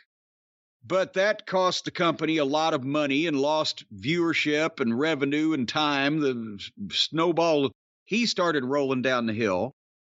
With Moxley, the fucking expiration date has come to where he doesn't need rehab. He needs mental evaluation. That's where he should have gone. Somebody needs to fucking check and see what the goddamn deal is going on in this fucking guy's head. He thinks he's Freddy Krueger, even though he looks like fucking Freddy the Freeloader.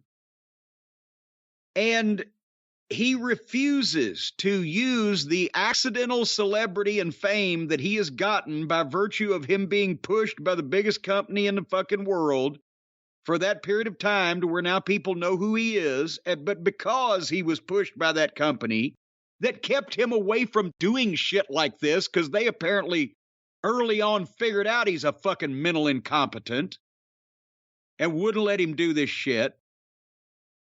Now people think he's a star. And when he does this shit, it gives validation to them to want to do this shit too. And it inspires more of these garbage deathmatch, indie outlaw, wannabe mud show, mutilating freaks to go about their fucking business, and Tony Khan allows it. Both these motherfuckers should have been fired, not only for having this embarrassment to professional wrestling, but also, again, the people that the fans paid to see were coming up in a main event in a match that was going to go an hour, and as we found out, was also going to have blood. But these two have to have a fake Texas death match in name only, because they can't, I guess, figure out how to do it by the proper established rules. And then they've got to throw in every garbage match spot, death match fucking trope, as the kids say. And it looks like some goddamn Brokeback Mountain fucking stand-in beating up a goddamn homeless plumber under an overpass, and they're stabbing each other in the head with fucking forks. And it's embarrassing. This was at the same time one of the phoniest looking matches that AEW has ever presented, while being in probably the worst taste. And it's the kind of shit that people who want to fucking protest wrestling or knock wrestling or potentially even crusade against wrestling, they would get a fucking tape of this. Because it's not, you can't make the argument like you can with other deathmatch bullshit. Well, look, it's in a barn somewhere. These fat, tattooed, bald fucks with chains hanging out of their noses are carving each other up on purpose, and it looks phony and sloppy and in bad taste, and they're breaking glass up, but it's a barn, and they're nobodies, and there's only 100 people in the crowd. This is supposedly a big major league pro wrestling promotion. And they've got a budget, obviously, and there are people there. And then they still want to present something like this that requires no talent, no professionalism, no psychology, no logic. And all it does is damage the efforts of the people later in the card that have the real talent, that the people paid to see, that make you think that, wow, that fucking wrestling may be more difficult than we thought and require a little more talent and a little more savoir-faire than we might have given it at first glance. But no, any fucking drunk fucking jackoff can do this shit. Because look at those two, and both of them fit that description, and they're fucking slicing each other up on purpose with this phony fucking fight that they're having. Why are barbed wire boards at ringside in a Texas death match? What are barbed wire boards? What function does a board with curls of barbed wire wrapped on it perform in real life? Or is it just something that some goof, I don't want to say chemical-addled idiot, since he's been to rehab, some mental idiot dreams up because, oh, that'll be gory and painful to roll around in coils of barbed wire in a Texas death match that's not really a Texas death match, but we'll put a hat on a hat. But then the 10 count. Is it last man standing? Once a guy goes down, the referee starts counting to 10. So now we've changed to a last man standing match. Or maybe they just don't know what they're fucking doing. And they haven't thought it through because they're not capable of it. 2 minutes into this thing, the supposed babyface, Hangnail Page, is raking coils of barbed wire over Moxley's head so Moxley can fucking slice himself up like a goddamn lunatic. And by the way, yes, it used to work in the territories with Abdullah the Butcher and blah blah and the Sheik and blah blah blah. Because you only saw it every once in a while. You sure didn't see it goddamn 15 times a night, and they made it look like they kind of meant it. And when the Sheik did it over and over in his territory, he took him from the hottest territory in the country to fucking out of business in 5 or 6 years. Now Moxley got a fork, and he's stabbing Page in the head. Page is bleeding like a stuck hog. Moxley pulls half dozen chairs from under the ring and then finds one wrapped in barbed wire. Why? Who was that? Who got that ticket? Right? And is that the thing up in the cheap seats? The chairs are wrapped in barbed wire. What the fuck? This is phony bullshit. This might as well have a match being had by Moxley's fetish idol, the bank-addicted drug robber that he loves and slobbers all over so much. Or an Ian Rotten garbage show. Except they've got a budget. There were fucking goddamn state officials in the state of Kentucky that banned fucking wrestling from venues and places and strengthened the commission regulations over shit like this happening in a fucking roller rink. What do you think? And they're out in California. They won't ever go back to the state of California. Do they still have an athletic commission out there? Or maybe they're just concerned citizens. They go, oh, fuck. Is everybody like they did with the garbage deathmatch show here in Indiana not long ago? Is the health department in San Francisco going to have to ask everybody to get tested that was there afterwards because they got all this fucking swine's blood slung on them? So anyway, so the cancer in the business known as Plumber Moxley and the empty-headed dipshit who've never done anything in the business continued fighting until, and Paige wrapped the barbed wire around his chest. And finally, it took forever, got up to the top rope and just backflipped blind onto Moxley, who had to be standing there for at least a fucking minute waiting to catch him, because that's how long it took him to do it. What a stupid idea. Just idiots. Just fucking idiots. It takes no talent, and it makes no sense, and it doesn't draw money. It's a car wreck that you're watching car wreck videos. And if I'd have been MJF or Bryan Danielson, I'd have taken the opportunity to slap these two around about the head and face when they got back to the locker room. But anyway, they brought a logging chain out, and then Moxley stomped Paige's hand in between two bricks. So I'm wondering if Renee Moxley Good has to watch the torture porn with this guy, or does he go in his room alone and do it? You know what? On the pre-show, I didn't even tell you about some of the awful stuff with her. She was having a conversation in front of the crowd, in the arena, on the floor, with Don Callis. And she's having a conversation about how people don't give her husband enough respect because she watches her husband train, and he's a serious wrestler. Oh my God. But it was just the most awkward, bizarre conversation, because here's the heel manager, who sucks as a heel manager, talking with the wife of the world champion, who happens to be the interviewer, and she's talking about being the wife of the champion. It was one of the worst things. You have to see it. You have to see it. The ex-champion, at least. Yes, that's right. Thankfully.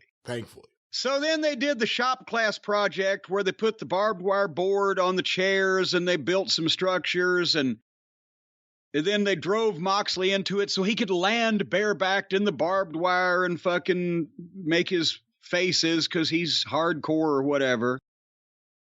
And then Paige goes to the top, but Moxley jumps up and pushes him off the top, so he flips off the top through a barbed wire board on the chairs on the floor. Of course, on the replay, which they were kind enough to show us twice, you could see that he flipped before Moxley ever even shoved him.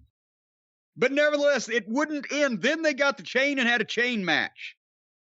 And then Paige hit Moxley in the head full force, allegedly, with a brick, and Moxley was down for 7 seconds. But he stood up after being hit in the head with a brick and flips off Paige with the double finger so that and stands there and lets Paige leap over the top rope and buckshot lariat him as he's looking at him. He just stands there and lets him do it. And then Paige wraps the chain around Moxley's neck and throws him over the top rope, and he's hanging him. And Moxley tapped out like this is a goddamn fucking UFC contest. I'm tapping out because I'm lynched with a logging chain.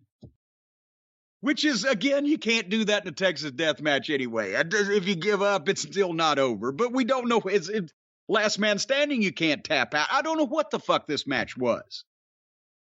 This was one of the worst exhibitions of whatever the fuck this is that AEW has ever presented, in my opinion.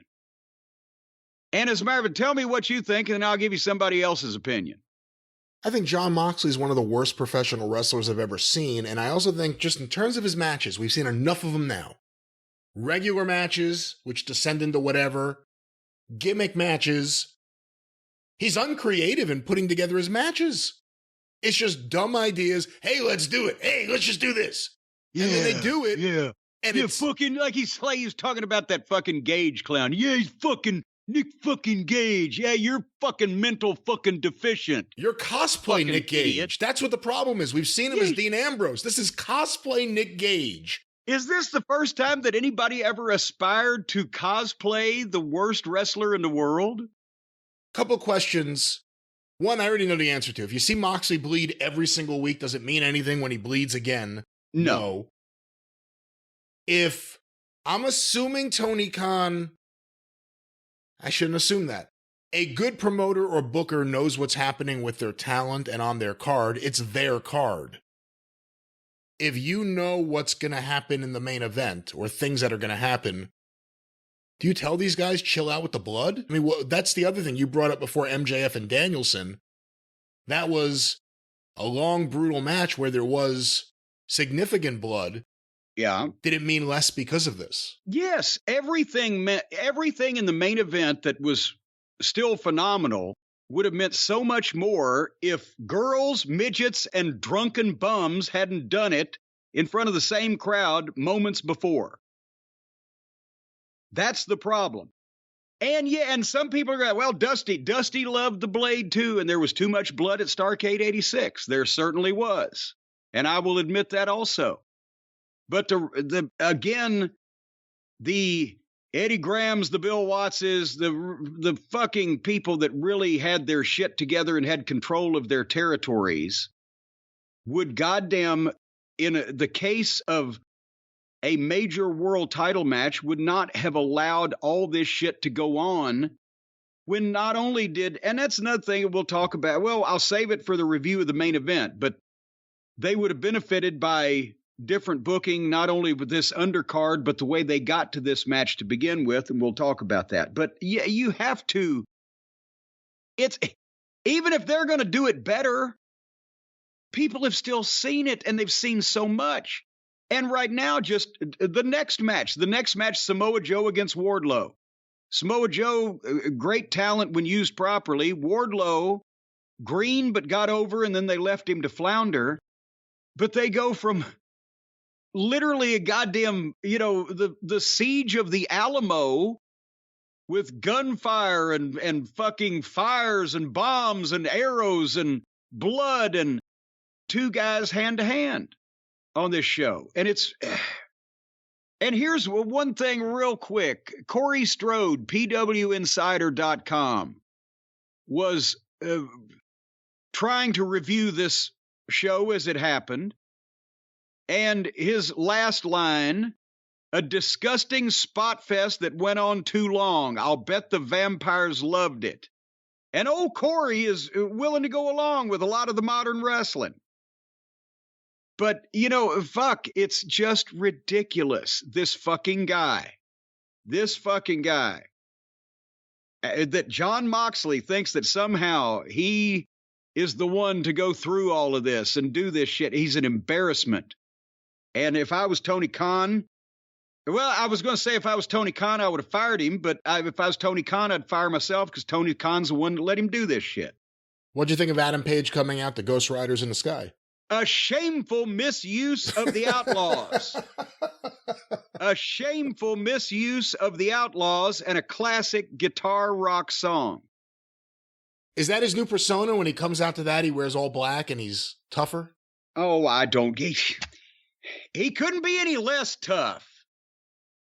I don't give a fuck what his new persona is. But anyway, among the worst AEW moments ever, let's move on, I guess. Where are we going? There's more of this, isn't there? There's more of this. There's another match, Wardlow versus Samoa Joe, as you mentioned before, but perhaps after a match like that, you just want to close your eyes and shut it off.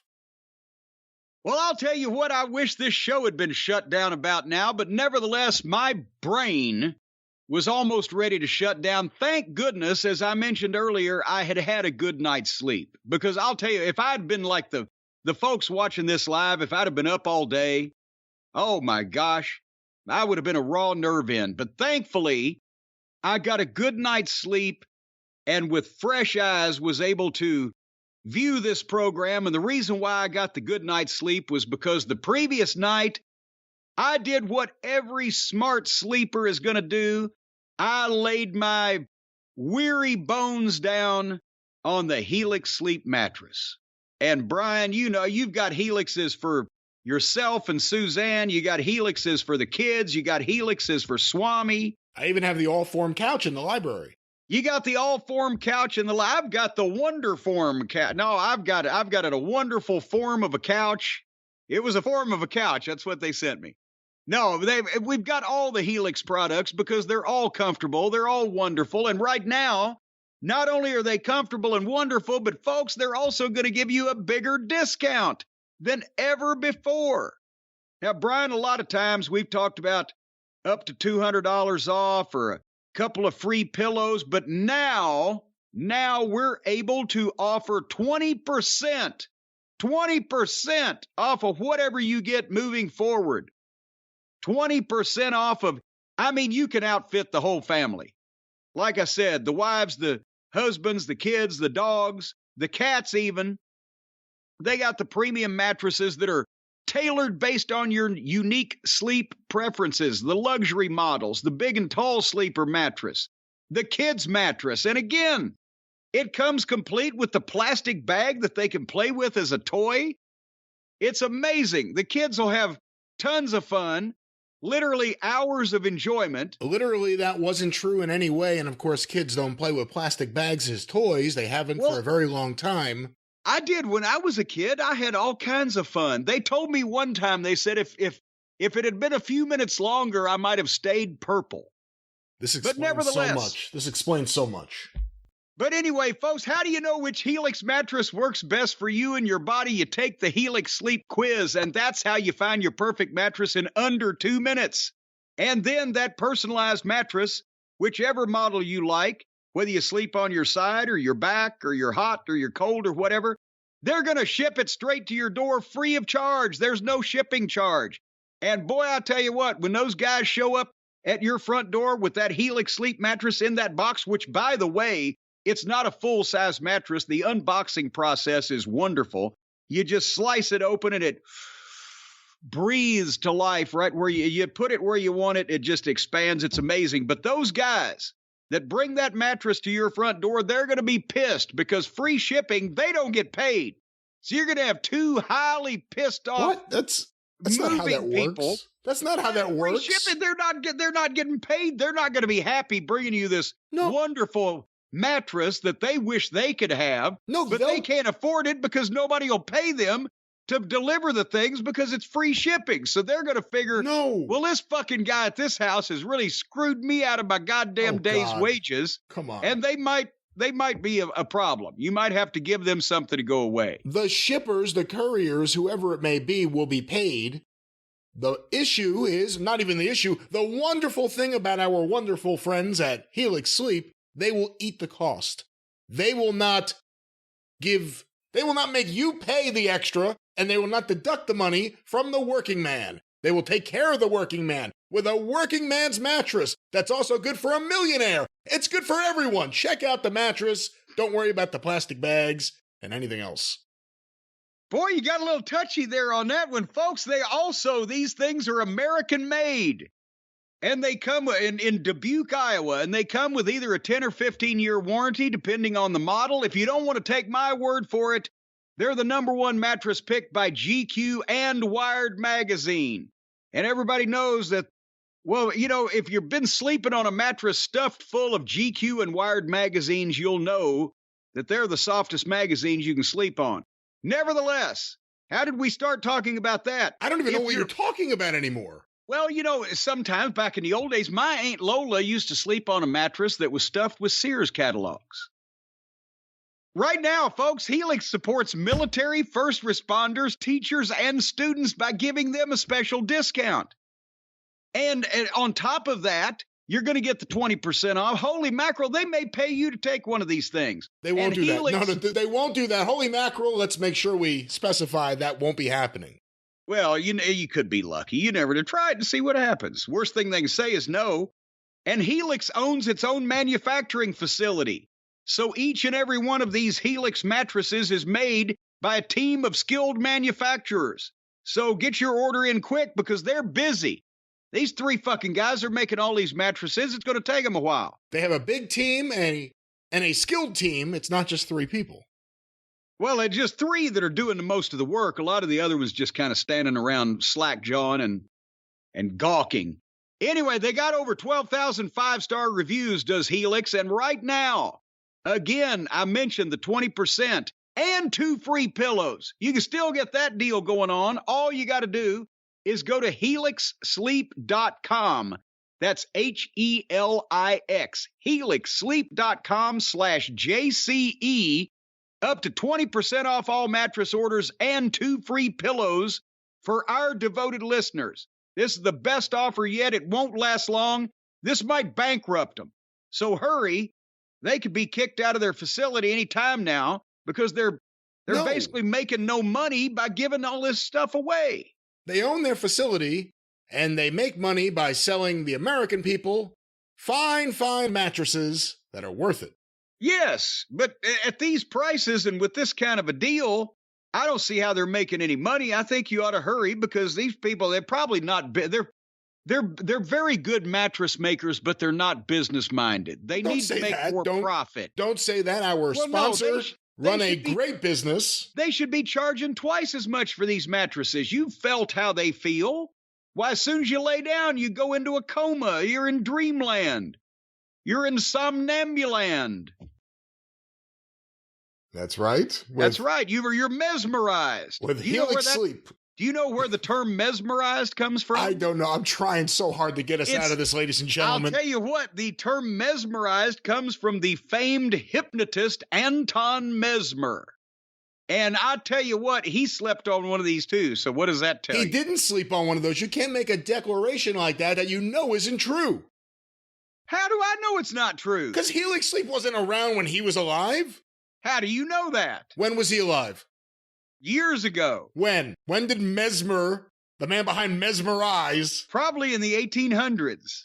I don't think. Yeah, you think I'm making that up, don't you? You Google Anton Mesmer. And I actually have a giant book over here of Tashin's magic stuff, all the different posters and everything. So I'm sure I have a lot of Mesmer stuff. Yeah, well, you'll be mesmerized by it. By what? HelixSleep.com/JCE. That's the place to go. That's the code to use. And that's the money to save. You'll be mesmerized. That's right. Helix Sleep. But let's not go to sleep. Let's pick things up right now and get back to Revolution. You go to sleep when you're mesmerized. Well, were you mesmerized by the next match on AEW? I was mesmerized, but I was pasteurized by the next match. You know, that's one time my Aunt Lola had a real bad skin rash, and the doctor told her, said, well, the best thing you can do is take a milk bath. And she did, and she came back the next week, and she said, doctor, it didn't help at all. And he said, well, did you use pasteurized? And she said, no, it's just up over my ass. Aunt Lola, ladies and gentlemen. Anyway, so the next match was for the TNT title, Samoa Joe against Wardlow. And here's what... Again, they felt the need, I guess, because within the first 10 seconds, they go to the floor. And then Joe does a dive. Even these two, the 300-pounders, they got immediately to the floor, do a dive. But as I said, what can they do? There's 2 guys barehanded following the fucking, Battle of Little Bighorn. Wardlow's green. The fans are worn out. What have they not seen? And they did some big moves. Wardlow hit a great flipping cannonball off the top rope and didn't even ever go for a cover. That popped the people because a guy that size doing that move, but there wasn't much they could do here. Wardlow hit a spine buster and an F5. They call it an F10. So a good way to remind people of the biggest star in the business that's not on your show. Senton, 2 count, Joe gets a sleeper, Wardlow gets the ropes, people don't care. Joe goes for the superplex. Wardlow hits a power bomb. Joe hits clothesline, goes for a power bomb. Wardlow drops behind him and gets a sleeper and puts Joe to sleep. Not even a tap out, the 3-arm drops. He put Joe and the fans to sleep at the same time. I don't know what else to say about this. I love Samoa Joe, but he needs to be, as we mentioned, against maybe a smaller guy where he can be the big bully. The two big bulls, and one of the bulls is greener than a pepper tree. It just did. I don't know what else to say. I'm sorry I was disappointed. What'd you think? Regardless of who was in this match or the previous match, any issue, well, forget about any issue. What's the issue with doing 2 choke out finishes back to back? Well, besides the fact this one was kind of boring. And again, yes, I know in real fights you can always be choked out. Yes. And the UFC learned shortly into their run, I think it was on their first Fox Network special, the reason why wrestling's a work. Because their first big main event ended in a minute. The reason why wrestling's a work is because you can build things up to a crescendo and work towards something and get the big blow out of a spectacular finish. This was kind of, okay, I'm sorry, 1, 2, 3. Samoa Joe, for fuck's sake. Beaten by his own game. And Wardlow has never been presented as a sleeper expert or a UFC fucking aficionado. I don't know. And now he's wearing a glittering swimsuit, too. I don't understand it with the haircut. And I saw the scrum, and he spoke there for a bit. The way he speaks, he's like, imagine if Braun Breaker was the sweetest, nicest gentleman you have ever met in your life. Yeah, that's another problem. Because with the haircut, he kind of resembles him a little more than he used to. And when you watch him speak, he seems like a great guy. Yeah. He seems like a really great guy. But does he seem like a monster wrestling killer? That's the issue. He seems like Frankenstein with good table manners. So that's what that was. I mean, they bumbled Wardlow. Joe got off to a rocky start, but they gave him a push. But again, Samoa Joe and Darby Allin, boy, you feel for that fucking Darby Allin. These two, But it's better than what they did next. Let's get to that so we can get to the wrestling. The death spot on this show, at least they gave to the joke match, the 4-way for the tag team title, the Guns versus the Acclaimed versus Jeff Jarrett and Jay Lethal versus Pockets and Danhausen. And complete with Sanjay dressed up like Sabu the Elephant Boy. He's gone full goof comedy. And I didn't play along with the joke, and if they don't care, we shouldn't care either, so there was no reason to watch this match because the mascot and his mascot were in it. The Guns won, retained the belts, start doing an in-ring promo, say we're the best tag team in the world, and FTR's music hits.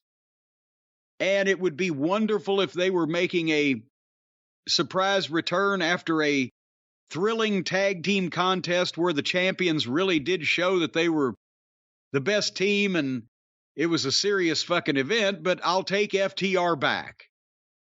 So they hit the ring and beat the fucking green team that has won the joke match. They beat them up, Spike Pile Drive one, Shatter Machine on the other. Somehow one of the Guns managed to bust Dax's eye open, so he's bleeding. So now the run-in bleeds. And FTR pick up the belts and get a big ovation from the crowd. And they needed this desperately because we just talked about the tag team division being a complete shit show at this point when Pockets and Danhausen are being pressed into service as a tag team in a title match. And they haven't figured out that they ought to be using Bennett and Taven or Jarrett and Lethal just as to give credibility to the division since all the other teams are either green or jokes. I'll take Jericho and Sammy Guevara when they were teaming up even in this division. That would do something. Get rid of the rest of the fucking Drek and the Jericho appreciators and concentrate on the two guys that won the name and the other guy might be able to do something. But anyway, so this was sorely needed. But, then the problem becomes, they go try to use FTR to get the Gun Boys over when there could be some fish to fry here if they get FTR back, put the belts on them where they should be, and get something going where the tag team division is serious again. We'll see. I mean, I've been as big an FTR fan as anyone, and I've been, like any FTR fan, disappointed time after time after time, despite moments of greatness. It's nice to see them back. Music hits, they get their pop. Let's see how they're used. Or abused. Yeah. All right. Well, anyway. By the way, I didn't watch that match that much. I mean, Sanjay was ridiculous, and then the Giant was dressed like a giant version of Sanjay as opposed to a Sanjay being a mini version of the Giant. It was ridiculous. But I knew that the next match was going to go at least an hour, so that was my chance to go smoke a joint and get ready for the main event. Well, whatever you had to do to get ready for this one, it was worth it. As a matter of fact, if anybody hasn't watched this show yet, if you just want to, as soon as Christian and Jungle Boy get finished, if you want to get ready for the main event, take about 2.5 hours. At first, I thought Jim Herd was running AEW when I saw the string quartet and the orchestra and everything with the mask to come out and play MJF's music. I know they were trying for a big moment there. I don't know about that one, but MJF comes out. He looks great. He's got great looking gear now. Remember, I mentioned early on the designer scarf alone probably didn't, present the whole image, but now he's got great looking gear. He's got the devil mask. He came out. He's in incredible shape. And again, we said this was going to be a challenge. The one thing they did do was not put these guys on at midnight, whether local time or even Eastern time. They had some restraint there if they didn't have any restraint in terms of what people did in the matches beforehand. But this was what we were hoping it was going to be. They wrestled.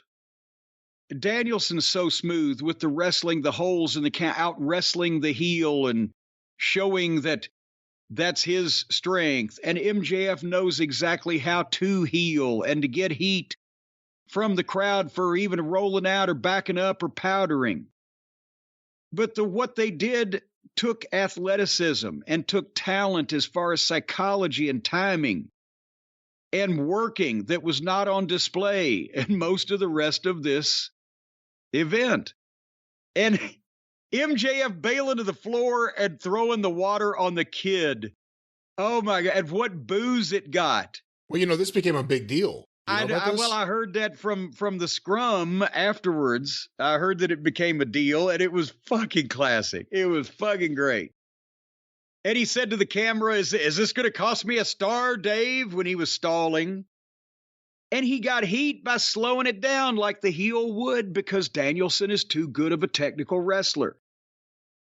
But then they told the stories that Danielson has the bad shoulder, so naturally MJF is going to start working on that.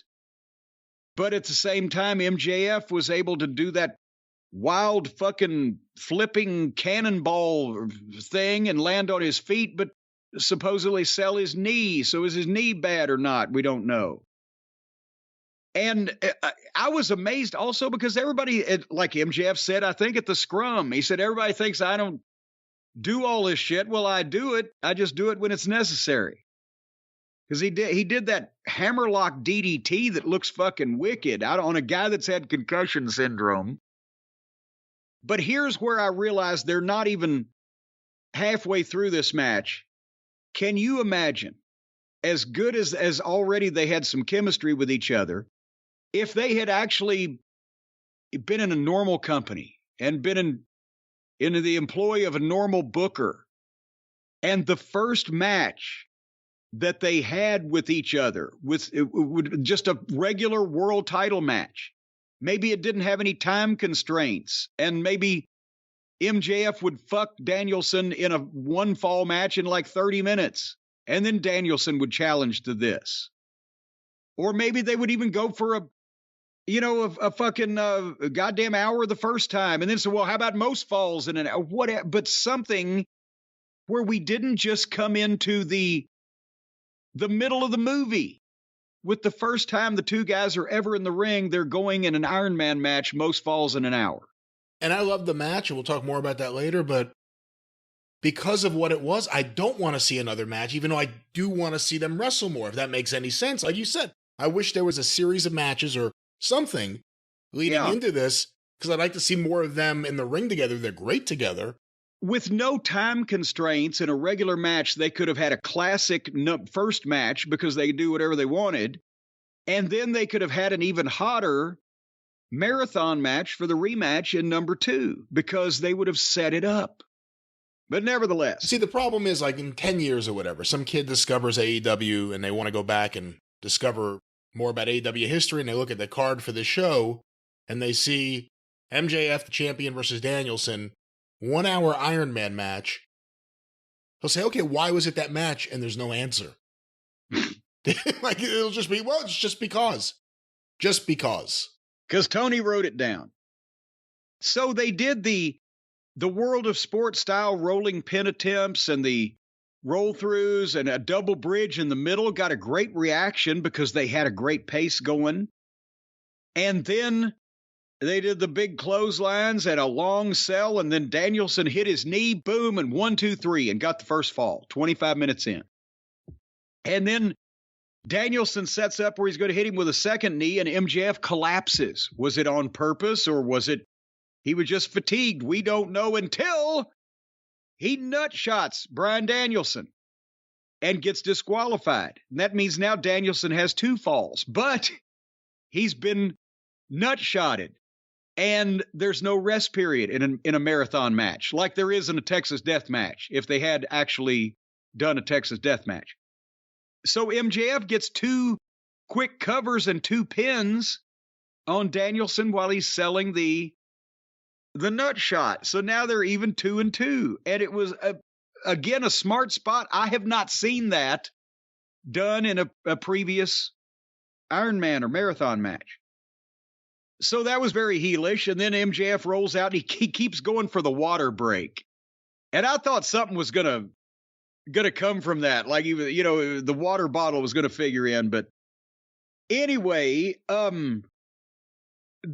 one point they were awfully long on the floor. I must call it out. But to be fair, Danielson was at least breaking the count. And they kept things moving. And then Danielson's back in charge, and he wraps MJF's bad leg around the post, and they had a long back and forth on the apron, but at least they were laying it in. And then they did a table spot. And,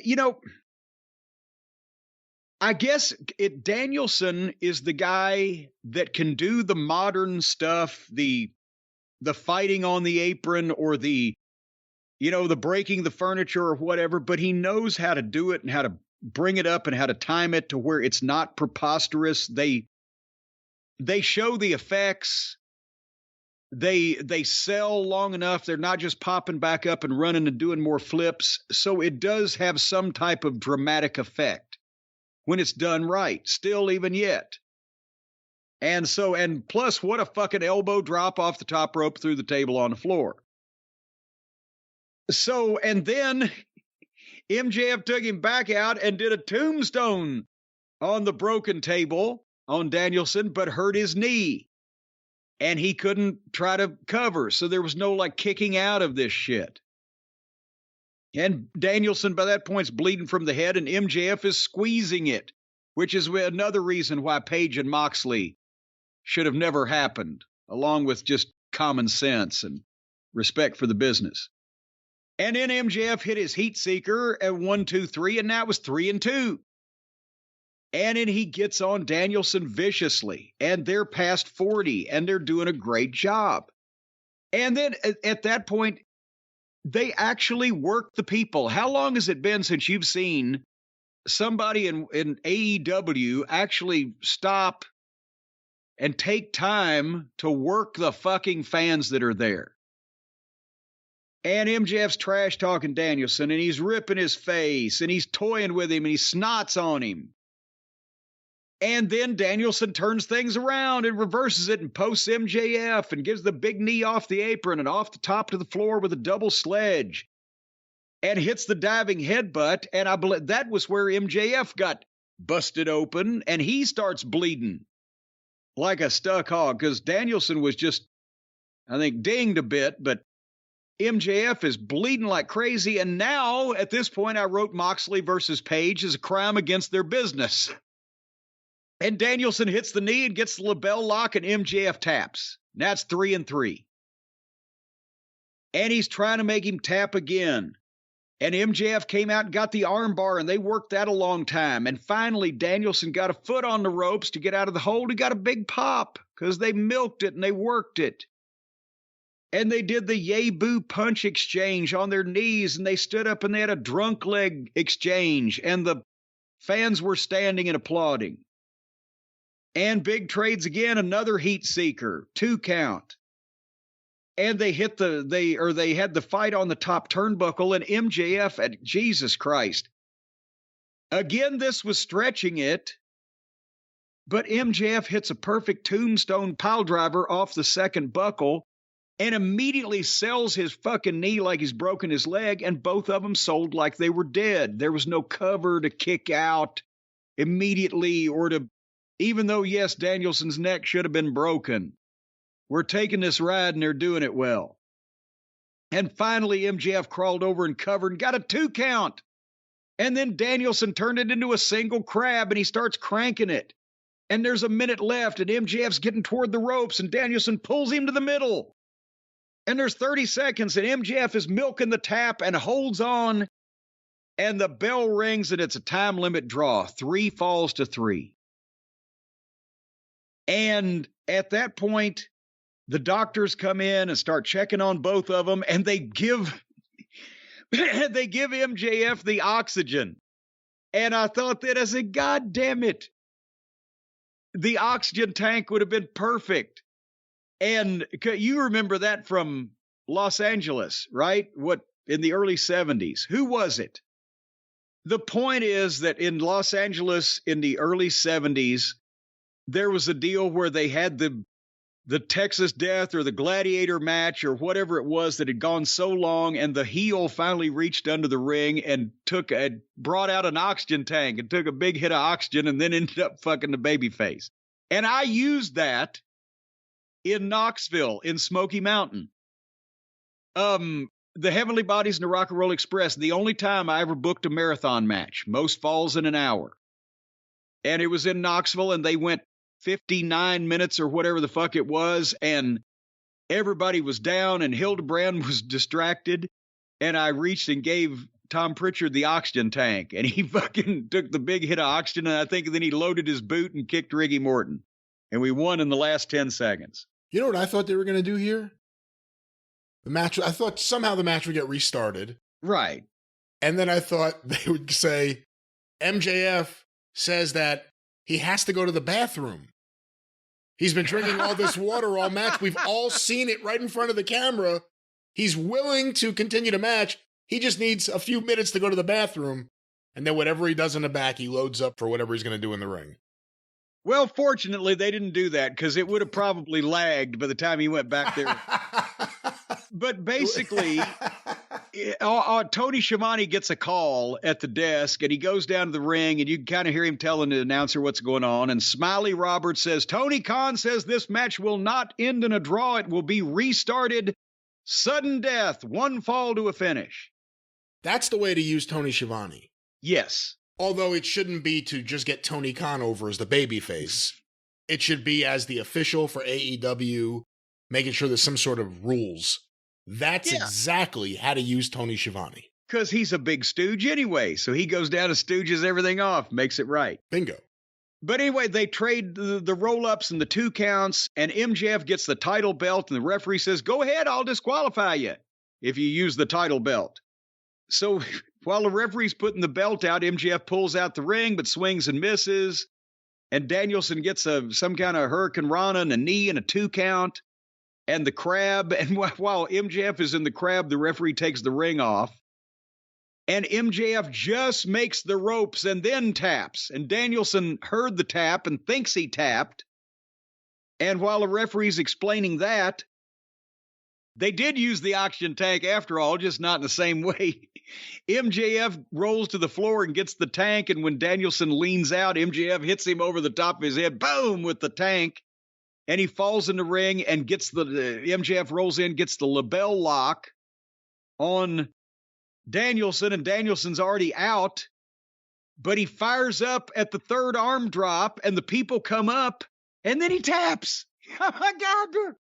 The only thing I would have changed this whole thing is the heel just fucked the baby face. He's been hit over the head with a metal oxygen tank. The third arm drop, yes, we established it earlier on in the night. Maybe they did that for that reason, but goddamn, he fires up and then taps out. All righty then. But otherwise than that, what a fucking job. And again, it's not that MJF, doesn't do all the flips or the moves. It's just that he only does them when you should. And so somehow from that, the trampoline fans have, he doesn't do anything. No, he just does what he should do, not what he shouldn't do. That's the fucking difference. They're not used to it. What a fucking match. One of the best matches in AEW history. I think it's the best Iron Man match. This may upset some people, and I know it is now a mythological match in a way, but I didn't really like Bret and Shawn in the Iron Man match. It bored me at times. It was not their best. This never bored me. The story, the injuries, everything happening, it kept moving. And before I knew it, 40 minutes had gone. The spot where MJF gets disqualified for the nut shot and then gets the 2 quick pins on Danielson was fantastic because of the crowd reaction. Yeah. The crowd reacted like, oh shit, like no one expected that. 2 quick falls like that. That was great. Both guys here. This is the best Danielson performance. I hate to use that word. Sorry, Jim, but best Danielson match. Well, no, but you can, in an athletic in an athletic context, you can say, an NBA All-Star, what a performance in the game with 36 points or whatever. That doesn't bother me. This is Danielson's best performance in AEW, I think. And he's had good matches. I like the one with Kenny. I like the ones with Kenny, I think it was, and then him and Paige. But this was the best thing. MJF, we'll talk a little bit more about in a second. This reminded me, there's always a clip I think of, and I don't even know the exact match, and I'm sure you do. But it's Dundee as a babyface, Lawler as a heel, Mid-South Coliseum, shot from the floor, and Lawler's just slugging Dundee. That was the 1977 match. You could see the exhaustion. You could see it. And with this match, you just felt like these two guys, it didn't just feel like two guys going through the motions for an hour and doing the moves for the hour. Even when they did the spots that, whatever you want to say, Billy Robinson and Tony Charles or Eddie Guerrero and Dean Malenko, the rolling pin combinations, it worked. These two guys were great together. It just felt like a big deal match, and it was. The heel cheated to win, as they should. This was an incredible match, and then I said we'll talk about MJF. This guy gets no credit. He said it during the press scrum, and people think, you never know what's gimmick and what isn't, but it's true. This guy gets no credit. He stole the show pay-per-views ago, him and Darby in the opening match, and the Young Bucks street fight was the one that got the 5-star rating all of a sudden. But there's been pay-per-view after pay-per-view where it's not just the promos. We don't get to see enough of him. Well, I shouldn't say that. We see enough of him to appreciate him when we see him, but because we don't see him all the time, it's easy to forget. Every match this guy has in AEW has been a fantastic match. Yeah. And in the conversation for who's the best wrestler in the world, we just talked about it for 2022. If MJF has a series of matches like the ones he's already had as the AEW champion for this year, and Roman Reigns works that kind of schedule anyway for WWE, then more people need to pay attention to just how good this guy is in the ring. Because he's a special wrestler. He does the moves, but he does the stuff that you don't even know how to describe it. The little things that Piper did. He does the shit that he should be 20 years older to know how to do. Because nobody his age has been able to get it, pick up on it, whatever, and he does.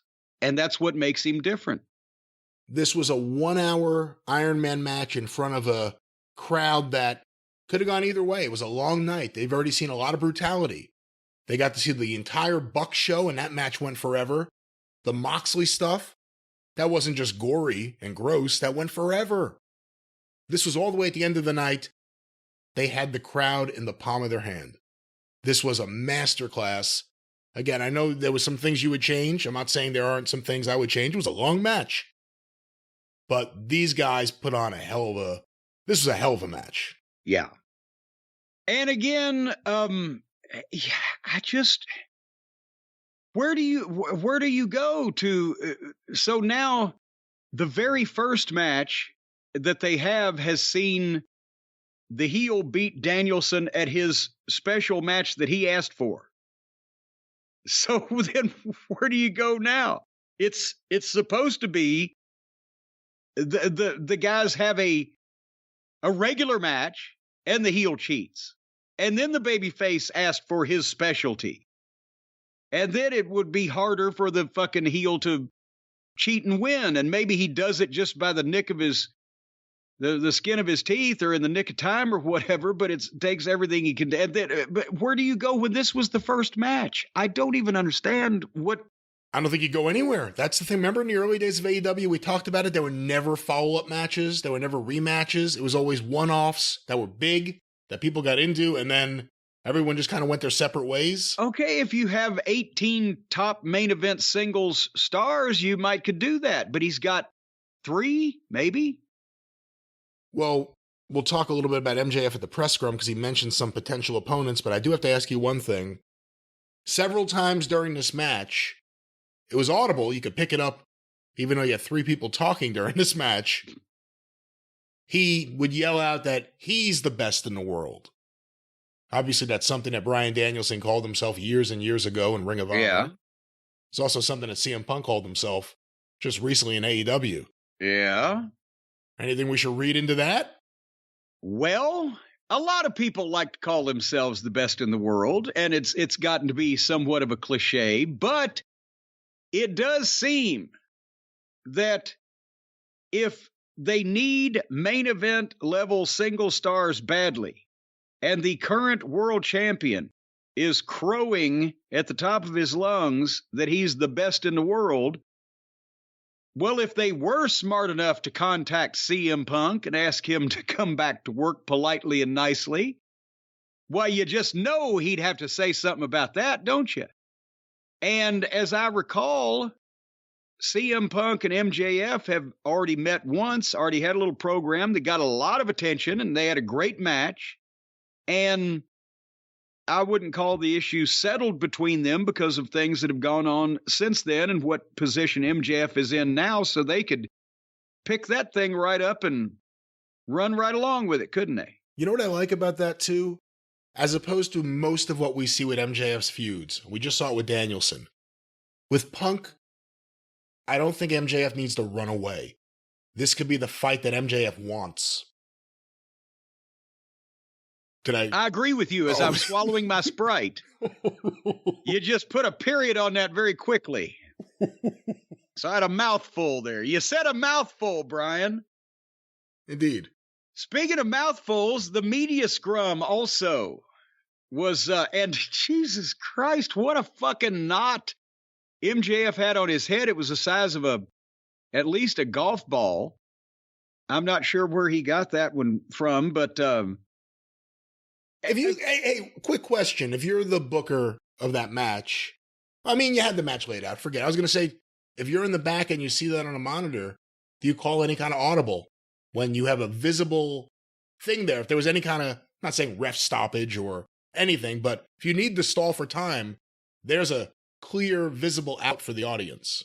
Well, no, his brain wasn't falling out of his fucking head. He just had a knot. A hematoma, yeah. Yeah, a knot. Old knothead. You would. I don't know, unless he was staggering recklessly and attempting to fall, nobody would call an audible over a knot on your head. No, you continue on. If he's got his hands in front of him and screaming, "I can't see," then maybe you start calling audibles. But just for a knot on the head, no, he was fine. He was all right. And as a matter of fact, he had to be all right, because then after wrestling for 65 minutes or whatever the fuck it was and bleeding and blah, blah, blah, he comes to the scrum. He's got a fucking crutch. His head's still bleeding. He's got the fucking lump on it. And he does another, 15 or 20 minutes. It just steals the show. He was chewing the fucking scenery like Betty Davis and fucking Jezebel. I mean, he's incredible. How would you even have the energy and the wit and the patience to go out there and just verbally eviscerate he did the muffin thing that Punk did, except he did it with dill pickles. He insulted everybody in the room by telling the truth about him. Should have been half sour pickles if he had any taste. No, kosher dills are the way to go, baby. Half sour. You're sitting down to eat a pickle on its own without putting it with a sandwich or something? You want a half sour. No, you want that good, delicious, crispy crunch of a Vlasic dill. I agree, you want the crunch. You want the crunch without that awful taste. So you want a half sour. Wendy's changed their pickles several years ago to bread and butter pickles, and I had to stop ordering pickles on my fucking Wendy's. I didn't know that. I don't know if they've changed back. I haven't ordered pickles since then. I'm too scared to. You ever accidentally buy those in the grocery store and you bring them home and you put them on your burger and Just once. I picked up the wrong jar. I thought it was fucking goat meat that I was eating instead of burger meat. But anyway, he did a tour de force performance at the scrum. He insulted all the fake journalists. He was quick. He fucking bing, bing, bing. He was in gimmick perfectly, and at the same time, he was kind of saying shit that was a shoot. And with the attitude that it's amazing. It's just so refreshing to see somebody that actually knows how to fucking get over and project their personality in this day and age of these quiet fucking, sensitive wrestlers. Well, that was AEW. Well, there you go. That was AEW Revolution and MJF at the media scrum, and it's worth going out of your way to see because he's on his crutch. Don't watch the whole thing now. It goes like it's 2 hours on YouTube. I clicked in at 33 minutes to get MJF and then clicked out as soon as he departed. But Tony will sit out there for 2 hours and those fucking... Yeah, because he's got softball questions coming at him. Well, I was about to say, the site people will sit there and talk to him over it. When nothing is... It's obvious after the first 20 or 30 minutes or when MJF leaves, it's obvious nothing is going to be learned. And nothing is really going to happen from there on, except Tony's going to go on forever and a day about how great everybody is. But they will sit there till 3 o'clock in the morning listening to him. And every question is prefaced by, "Oh, it was the most wonderful show I've ever seen, Tony. And now what are your thoughts on the Strategic Air Command?" Every question has to begin with a compliment. There was a question to Ricky Starks about fashion. I mean, it was just the most ridiculous thing. No one asked anything about CM Punk. Not one question about, hey, best of the world was said several times on this show, or, hey, there's lots of rumors going around about CM Punk. Not one question. And you want to know why? Because the people in that room were people that Tony knew would play his game. That's why. No hard-hitting questions. They wouldn't sit there till 3 o'clock in the morning if they weren't ready to play his game. They're more than happy to play his game because that way they get more access for their sites, the more good things they say. Bingo. And I'm not even saying everybody's got to be goddamn Woodward and Bernstein for fuck's sake. But when every wrestler's question begins with, "Hey, you had a great match tonight. It was my favorite of the night." You shouldn't be saying that. Why do you have to butter up the wrestler before you ask a softball? Just to make sure they don't get their feelings hurt. But, and again, like MJF said, I'm not a mark like everybody else that works for this company. And this is a business to me. And then he said, thank you, fuck you, bye. And I will not call Stephen P. New because it was my sentiment exactly, and I'm glad that he spoke it for me. He should do it on TV. If Moxley could yell fuck you and give everyone the finger every week on TV, MJF needs to get it on TBS. Yeah, why not? Would be great if that's how they canceled the show. The last thing was a wrestler saying thank you, fuck you, bye. And the network responds with no, thank you, fuck you, bye. Either that or they could compare wrestlers to apple pies and we could see what happens. Well, speaking of which, let's see what happens when we go back to the future and we go to the show that has not been recorded yet, and we leave you now to hear you again in the future.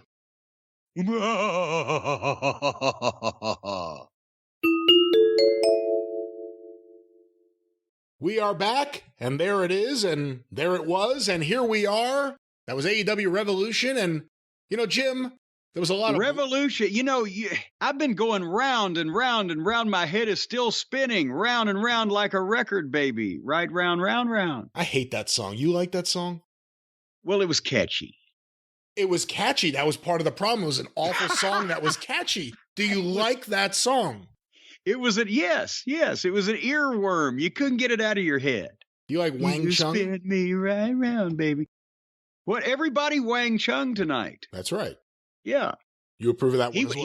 He was a good heel, Wang Chung. Wang Chung. All right. Enough and of his you. brother, P.Y. Chung. What I was going to say before P.Y. Chung, of course, Tojo Yamamoto, which is why Phil Hickerson became P.Y. Chuhai, one of the more ridiculous gimmicks of all time.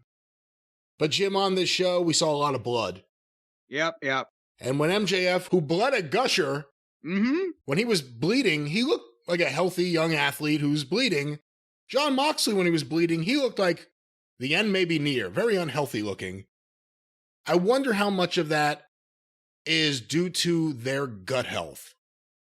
Well, I think a lot of it. Your gut health, it's all important. It controls everything. And I think that, maybe Moxley just needs to go to seed like the rest of us have, because I've been talking to, since my colon adventure a few weeks ago, I've been trying to, I need more fiber in my diet. Or is it Faber? Fiber. Oh, yeah, I need more of that. And I've had misadventures in trying to do that, but now I've made a habit out of the Seed DS01 Daily Synbiotic, because that's all you need with the gut health for the fiber and the fiber and all of your regular pooptastic things. The Seed DS01 Daily Synbiotic is a habit you need. Now, for example, there's bad habits and there's good habits.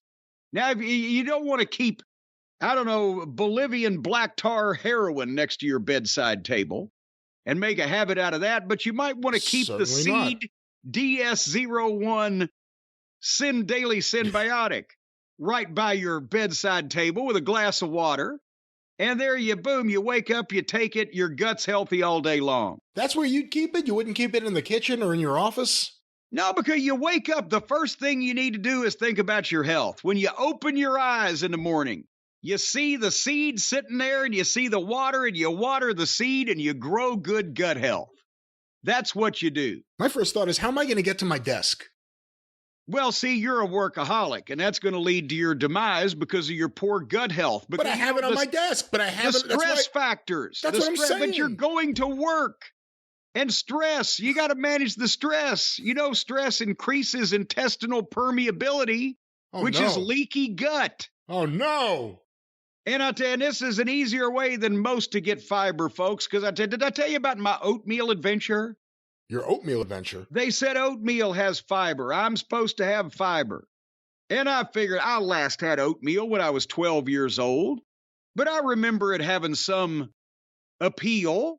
And maybe I think Mama Cornette sprinkled a little sugar on the top of it.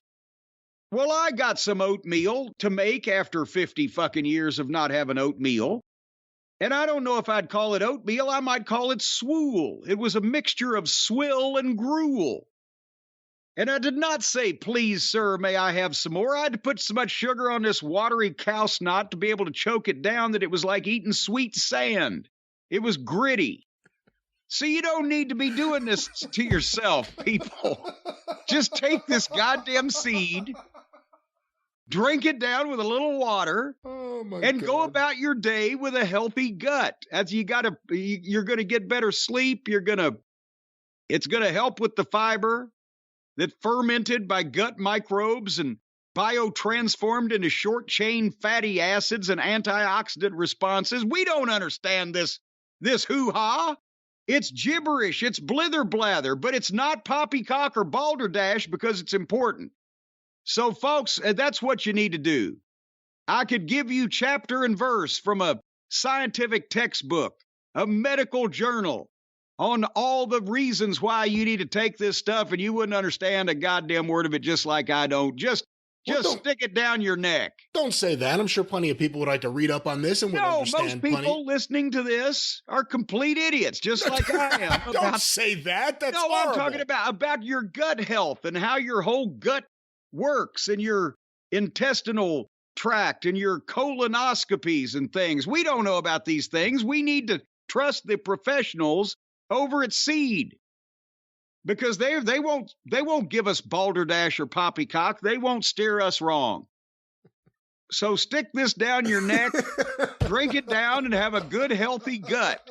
And right now, you go to Seed, SEED, seed.com/drive and use the code DRIVE, and you're going to get 20% off your first month of Seed's DS01 Daily Synbiotic, and that's registered, by the way. Again, seed.com/drive and use the code DRIVE. I could repeat this over and over. Seed.com/drive. Use the code DRIVE. 20% off. Start a new healthy habit today. Avoid gut mania. Cut through the gut health noise and get the real deal in a symbiotic that's backed by clinical trials, scientific data, and certain families of Italian descent in the Northeast. Well, don't say that. Well, you better take this seed. Elsewise, you're going to be pushing up daisies. Don't say that, but what's that website one more time? Seed.com/drive. Use the code DRIVE, 20% off your first month. It's like almost getting it for free. That's right, and speaking of things that are free and thinking of a little seed that was planted in the ground a long time ago by Vince McMahon, Monday Night Raw was this week, as it is every week. Of course it is this week. And we're going to talk about whatever it is that you watched. The weekly Monday Night Raw happened again this week. Well, Monday Night Raw happened last night as we are recording here today. Now, this whole show is out of whack, and the wind has really picked up again. Man. Well, at least you can't hear my next door neighbor ladies, as Aunt Lola used to say, the neighbor lady. She's got a generator, a gas-powered generator now sitting out back of her back kitchen window and with a hose or a cord run in the window. Vince McMahon reportedly made an appearance at Raw, and a lot of people went crazy about it. And then word came out about his appearance. But let's take a step back. What are your thoughts about? Don't say it like that. My God, his appearance. Oh my, he frightened children.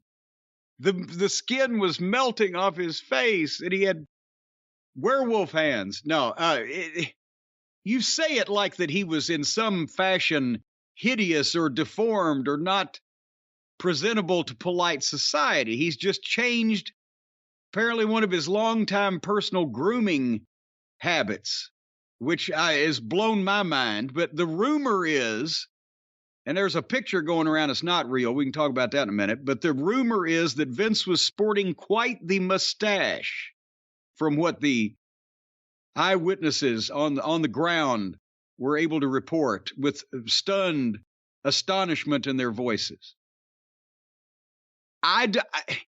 You asked me before we went on the air, you said, what would cause this change of his, lifelong fascination with grinding all the fucking skin off his face in order to shave 6 times a day? Do we know, has he been in a skiing accident? Were his arms paralyzed? I was going to actually say, maybe you do understand. Why did you grow a mustache in 91? Well, actually, you were home more often. I didn't shave for like 3 or 4 weeks because I could not shave because I wasn't doing television. And then when I shaved most of it off, I left that, and I showed my wife at the time as a rib, like, look at this, and she liked it. And so I kept it for about 6 weeks till I figured out a way to sneak it off. Well, I'm sure whoever Vince is with likes whatever he brings to the table, but maybe that's what it is. He's home, he's bored, he's shaving like usual. Hey, what the hell, for the first time ever, I'll grow some facial hair. It didn't look to me like Vince was just doing it to be presentable to the outside world. It looked like he wanted to be fucking groomed. I mean, but at the same time, he's not been sitting at home collecting stamps. He's been, talking to the Plotting. Saudis at least. Yeah. Plotting. Yeah. Plotting, going through the bylaws and the forelaws and the in-laws of the corporate structure of how he's going to take back over. So I don't know that, he would have still broken that. And plus, he's got his electric razor in his briefcase. When he opens his briefcase to work, there is his book and his pencils and his paperwork and his electric shaver. And for the first time in forever, the briefcase is where? In his house with him. He doesn't have to bring the briefcase anywhere. When you are not bringing your briefcase to work, you don't use it still in your house. You put it to the side and gathers dust. I've seen him open wherever he is, in the limousine, in his house, in his office. He opens up a briefcase and takes shit out of it. Are you surprised, if this is true, if Vince grew facial hair, it would be just a mustache? Oh, I mean, let's not go crazy now. We can't make, fucking Axl Rose suddenly become, goddamn Winnie the Pooh. It's the opposite. If he lets it all grow, it looks like, wow, he just let it grow. He really doesn't give a shit. He's in a new phase of his life. If he's selectively decided to leave a mustache like Jim Cornette did in 91, it's a decision on his part. Well, he can't I don't think Vince has the capability to look to anybody like he doesn't give a shit. He would never allow that to happen. At some point, when they have to call AAA to fucking put a winch on him to pull him up and wipe his ass, he's still going to want to fucking get that haircut and make sure that his makeup is applied. What do you think's thicker, his mustache or his eyebrows? I wish we could get a real picture. Can we talk about that for a second? Apparently somebody doctored a picture of him with just a little scrawny mustache. Just a little stylish, hello girls mustache. Hello ladies. A Gomez Adams type of thing, but that's fake going around. But I can't picture it. I don't know what style it would be or what color now it would be, or if is it gray and Vince's normal, kind of blackish. Whatever he colors it, yeah. What the fuck is going on? I don't know. What do you think about him being at Raw just in general? Again, this is the first time he's been there in a while. He was ousted from the company, allegedly, or he resigned, I guess we can say for sure, because of a sex scandal, including sex with talent. And all of a sudden, here he is backstage at the show with a mustache. Well, he was... Oh, come on now. You keep going back. Hello, girls. Remember me? So fucking Ron Jeremy's in prison and got Alzheimer's, so now Vince has to take over the fucking legacy? Well, no, first of all, everybody did freak out, and I guess they had to, on PWInsider.com, they had to put up a disclaimer that Vince was not there in an official capacity. He did not run creative. He did not produce the show from the back. That's where the story came out that he was sporting quite the mustache, but he was there. And I believe this to be true because it probably is, to visit John Cena, and they're in Boston. It's right up the road. It's Cena's hometown. I'm sure remember, I think I've said, if Vince McMahon, and this was a couple months ago, if Vince McMahon's come back and want to sell the company, you're going to see a lot of fucking stars show up. And they couldn't get The Rock, but they've gotten almost everybody else. And now here Cena is back after he did the year-end SmackDown, did a great number. Now Vince is probably going to have dinner with John Cena in his hometown, maybe at the Chinese place they like, Kowloon's or whatever. And he's already obviously going to be at WrestleMania. I believe that would be a meeting and just a reunion that Vince would like to have, and he'd bop up to Boston from the greater New York metropolitan area to do that. Any issue, though, from a company perspective, of having this dirty pervert back in Hey, the now locker room? come on. You know what? As far as I'm concerned, to be quite honest with you, I think Vince McMahon would say, if I'm going to stop by the fucking network television production that I'm a majority owner of and meet the goddamn biggest current star that is available to me and do business for WrestleMania and the Saudis and who knows what else, that fucking locker room can get mad or get glad and kiss my big fat white ass. That's what he thinks. Do you think he would ever call his own ass fat? Or would he see that as weakness?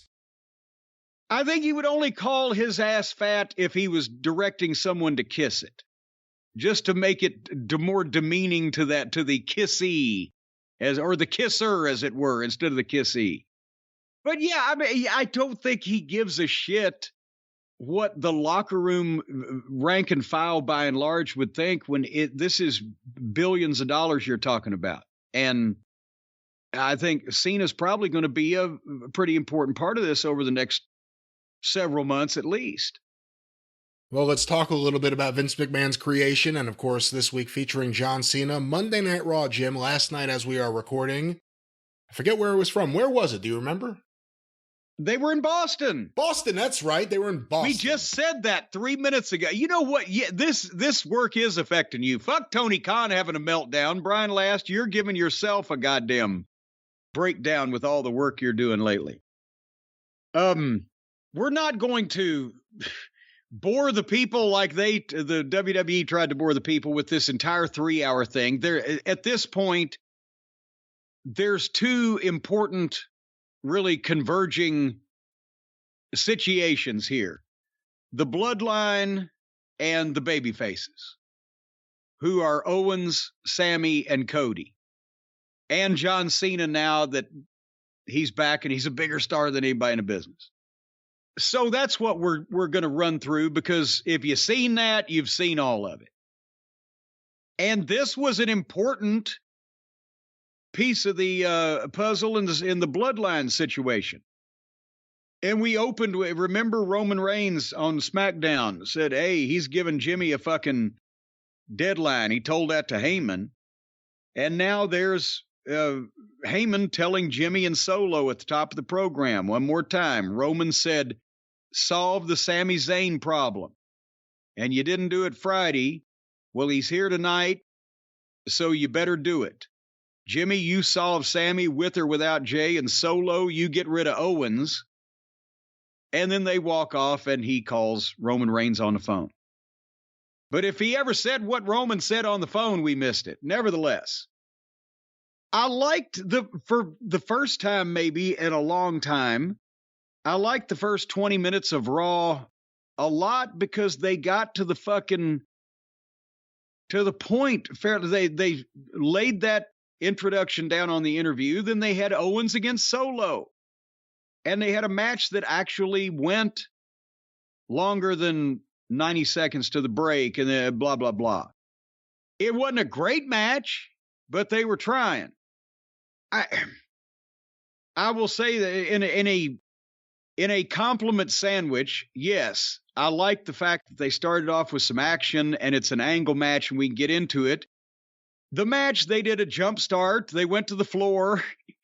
Solo posted Owens twice, and then the referee rang the bell to start the match. Remember when a jump start would happen and it was obvious that I'm not talking about a behind the back jumping attack. I'm talking about when the guys just start fighting by mutual agreement. Here we go.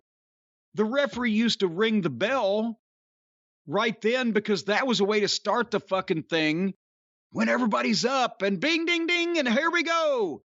And now it's they get in a fight and the heel hurts the babyface. And then the referee rings the bell to start the match. And then what the fuck? And then they got to start over again. Am I just being too cranky? We just complained about this I think it was in AEW actually previously, where there was a whole big thing on the floor. Maybe it was a Moxley match or something, and then they got in the ring, and then the bell rang and the match started. Everyone does that now. They think it's a standard thing because of, was it Brett and Austin? Whatever it was, I don't know. Triggered people to think this is now a standard thing. But anyway, so the match goes on, but here's the problem is they stopped Owens so soon, and Solo is he's a punch and kick guy, and it was a lot of the segment where they had some time, 5 minutes before they, or 7 minutes or whatever before they went to the break, was the heel just kicking and stomping the baby face and put a chin lock on him.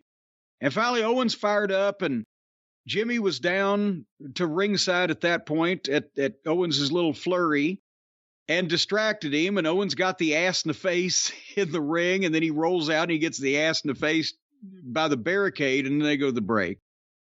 But when they come back, there's more heat on Owens. And then finally Solo missed the charge into the turnbuckle. And Owens makes a comeback and hits the senton and gets a cover and 1, 2, and Uso saves DQ. Ding, ding, ding. And okay, again, even if you're going to do the DQ, can we just do some dipsy doodles first? It just seems like I think we mentioned this on the Experience, talking about some things on SmackDown. They do it like all of a sudden we're finished with the match. Let's do the get out of it finish. Well, you can always do a get out of it finish that people don't take as a get out of it finish if you take them a few places first, but maybe they didn't have time.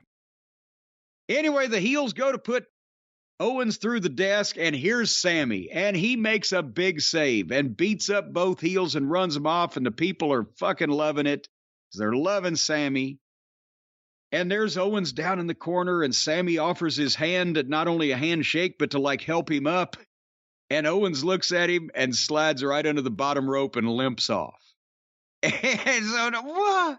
Still, we don't get them together. But that was the first 20 minutes of the program compared to often, except if it is the entire full bloodline or Cody, we get a long promo and a tag team match playa that we don't really give a shit about. What do you think about this one? I mean, I can't really add too much to what you thought about the match. I like Solo's presence more than his in-ring stuff, and that's not meant as anything other than I still think he has a ways to go in the ring. He's still relatively new. I like the storyline stuff better than the match, and yeah, it's almost like what the WWF was in the 80s, where the overall story and things like this means more than whatever the hell's happening in the ring. That's secondary, and it's so good here that it's more pronounced. It's more pronounced now than it was in the 80s because at least they hadn't had previous 2 decades to tell people, yeah, the match is when they go for a minute and a half, we're going to go to break. Don't worry about the match. Just get to the gaga. My only thought was not knowing where the rest of the show would go, and obviously not knowing where the bloodline angle or series of angles will go. I don't think they can, whatever they're going to do with Sammy and Owens, they got to do it maybe next week or soon. I don't know how many more weeks of, I'm going to help you, but we're not friends. Yeah, they could each do. I think they've kind of exhausted them. Well, then let's go to the interaction between those two in the back, which followed all of this, where Sammy comes up to Kevin and says, I don't know what else to say. None of us can do it alone. We've got the same objective. The only way to take the bloodline down is to do it together. He said, I was in the bloodline, I know. And then Owen says, I know. I remember. In this building, because they kicked the shit out of him in that building. I've been fighting him for 8 months, and maybe together we could, but I don't want to do this with you. So go back to Roman. Maybe he'll take you back. Leave me out of it. And I'm getting what you're saying is that they got to do something because Owens is now starting to come off as overly petulant over this thing in a wrestling context where people get back together for flimsy reasons. And actually, it's very true to life because Owens will fucking fester on something and beat that dead horse down to the ground. But I think we're seeing a clue later on. We'll get to that here in a second. But I think we said it a few weeks ago. We said it, but now we're seeing a clue that it's going to happen. And you know what? Real quick, just to cover this, there was another fucking live Miz in the ring, and he brings out Logan Paul. And we love us Logan Paul, but here comes Seth Franklin Rollins. And they did a long in-ring interaction. And I want to see the Seth Rollins Logan Paul match. I don't want to see the 10 or 15 minutes of WWE scripted sarcasm and witty repartee that they're going to involve themselves in here. So basically, the bottom line of it was Seth beat up The Miz, and then Logan Paul hit Seth Rollins with a nice-looking fucking knockout punch and dropped him like a bad habit, and then stood over him and made unkind remarks. Like you said, it's going to be a really good match. May steal WrestleMania. However, everything that happens leading up to it with Seth Rollins on the mic is going to just take me out of it. He's so unbearable on the fucking mic. Take me out of the ball game. Shut Seth Franklin's mouth. I've had enough of Franklin for a while. Anyway, so finally we get to the top of the 10 o'clock hour, 9:57 p.m. to be precise, and we get the John Cena music. And it's his hometown, so there's a huge pop in Boston. And he comes in, soaks it in, et cetera, but before he speaks, Austin Theory, music and entrance. And they're doing the in-ring promo. And remember, we said, okay, let's see if Theory can hang with a superstar. That'll be a test. And also, we've just watched the Cena and Rock Rivals, where it was this kind of the same thing, in that the guy who had been there for 10 or 15 years at that point, The Rock, was kind of bringing up, in terms of their pecking order at that time, the guy that had only been there for 7 or 8, but Theory's only been here for a year or two. And as we recall, some of that has not been positive. And this was going to be, Theory can talk, and he's glib, but I don't know if he was all the way comfortable here. But I think the biggest problem was he didn't have that much to say. And was it that they wanted him to say these things and only these things, or that he didn't want to go off the reservation, or whatever? But the way this was constructed, at first I thought it was going to be, and Brian, help me because you'll probably understand, try to explain this. At first I thought it was going to be the motivational teardown, that after it went to a certain point would be the build up and the light the fire under the ass, and maybe a slap in the face. But it didn't. It was the teardown that continued down, and then Theory got his fucking ass basically just reamed and had no strong comeback. Cena pretty much wiped his feet on him, and not even in a way that like he was winning a goddamn impromptu verbal battle. It was like he just told him everything that was fucking wrong with him, and Theory had no way to talk him out of it. What did you think about the way they did this? It was interesting just because of the timing of the Rock Cena special that we just reviewed. So you kind of wondered, is Cena trying to get this guy to go off the reservation and show something? Show that he has a pair of balls like Big Show called him in that documentary? Or was Austin Theory, who's been embarrassed over and over again, despite titles and suitcases or whatever, was he told to go out there and just take a beating from John Cena on the mic? Because that's the other option. Yeah, that's... which doesn't make much sense, again, building to this match at all. We've all seen something in Austin Theory to the point where I would have to believe if John Cena watches the show, he's seen something in him, like a future opponent. I don't know about the start of this build. People are excited to see Cena. You know, it's easy to forget Austin Theory. He was treated like a clown. He was in the main event, well, whatever you want to call it, last year with Austin and Vince McMahon and Pat McAfee. Yeah. He was in the middle of all of that. Here we are a year later. He should be thought of a little differently, and there's Cena just dressing him down. Is it to bring something out of him in character or beyond? I don't know. Well, that's what I thought, and maybe there will be that chapter, but it was left pretty much, a fucking point taken here.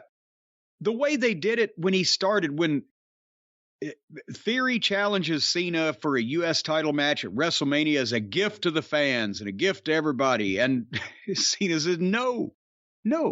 I thought about it. No. And he tells Theory that he and the people, we don't care about you. We don't care about you because we don't believe you, because you don't believe you. And then John started saying stuff like, I've been in your shoes. I'm your ghost of Christmas future. And I thought, okay, this is going to be the thing where he tells him he's got to believe in himself. He's got to grab the brass ring. He's got whatever the motivational speech is. But you see that you got no heart, no soul. They believe in me. They don't believe in you. And they just continues to tear him down. And I wrote, if this is a motivational teardown, he needs to get to the build back up part. And then basically he told him, he said, how about this? How about from me in Boston, shut up, turn around, walk out of here, and we'll let you leave in one piece. And Theory's zinger to come back with was, I ain't going anywhere, just like that bald spot ain't going anywhere. And of course, John takes the cap off and he's got his hair done well, so you can't really fucking see it because it only comes out when he's had a match and his hair's messed up. Is that his hair? Well, I think it's his hair. It might be some of Wahoo McDaniel's spray hair additive, but I don't know. But he goads John into the match by saying, well, are you saying you're giving up? Where's the respect? Where's the hustle? You're giving up for these people. It wasn't a strong comeback. And then Cena fires back in, hey, just because, they pipe in fake crowd noise in your, I'm like, Jesus Christ. Because it's true.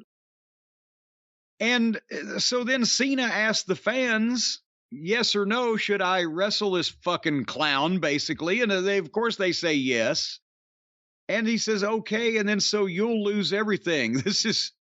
I may not care about you, but I'll never give up on them. So this is the worst mistake you've ever made. And fucking walked off and left him after tapping him in the balls.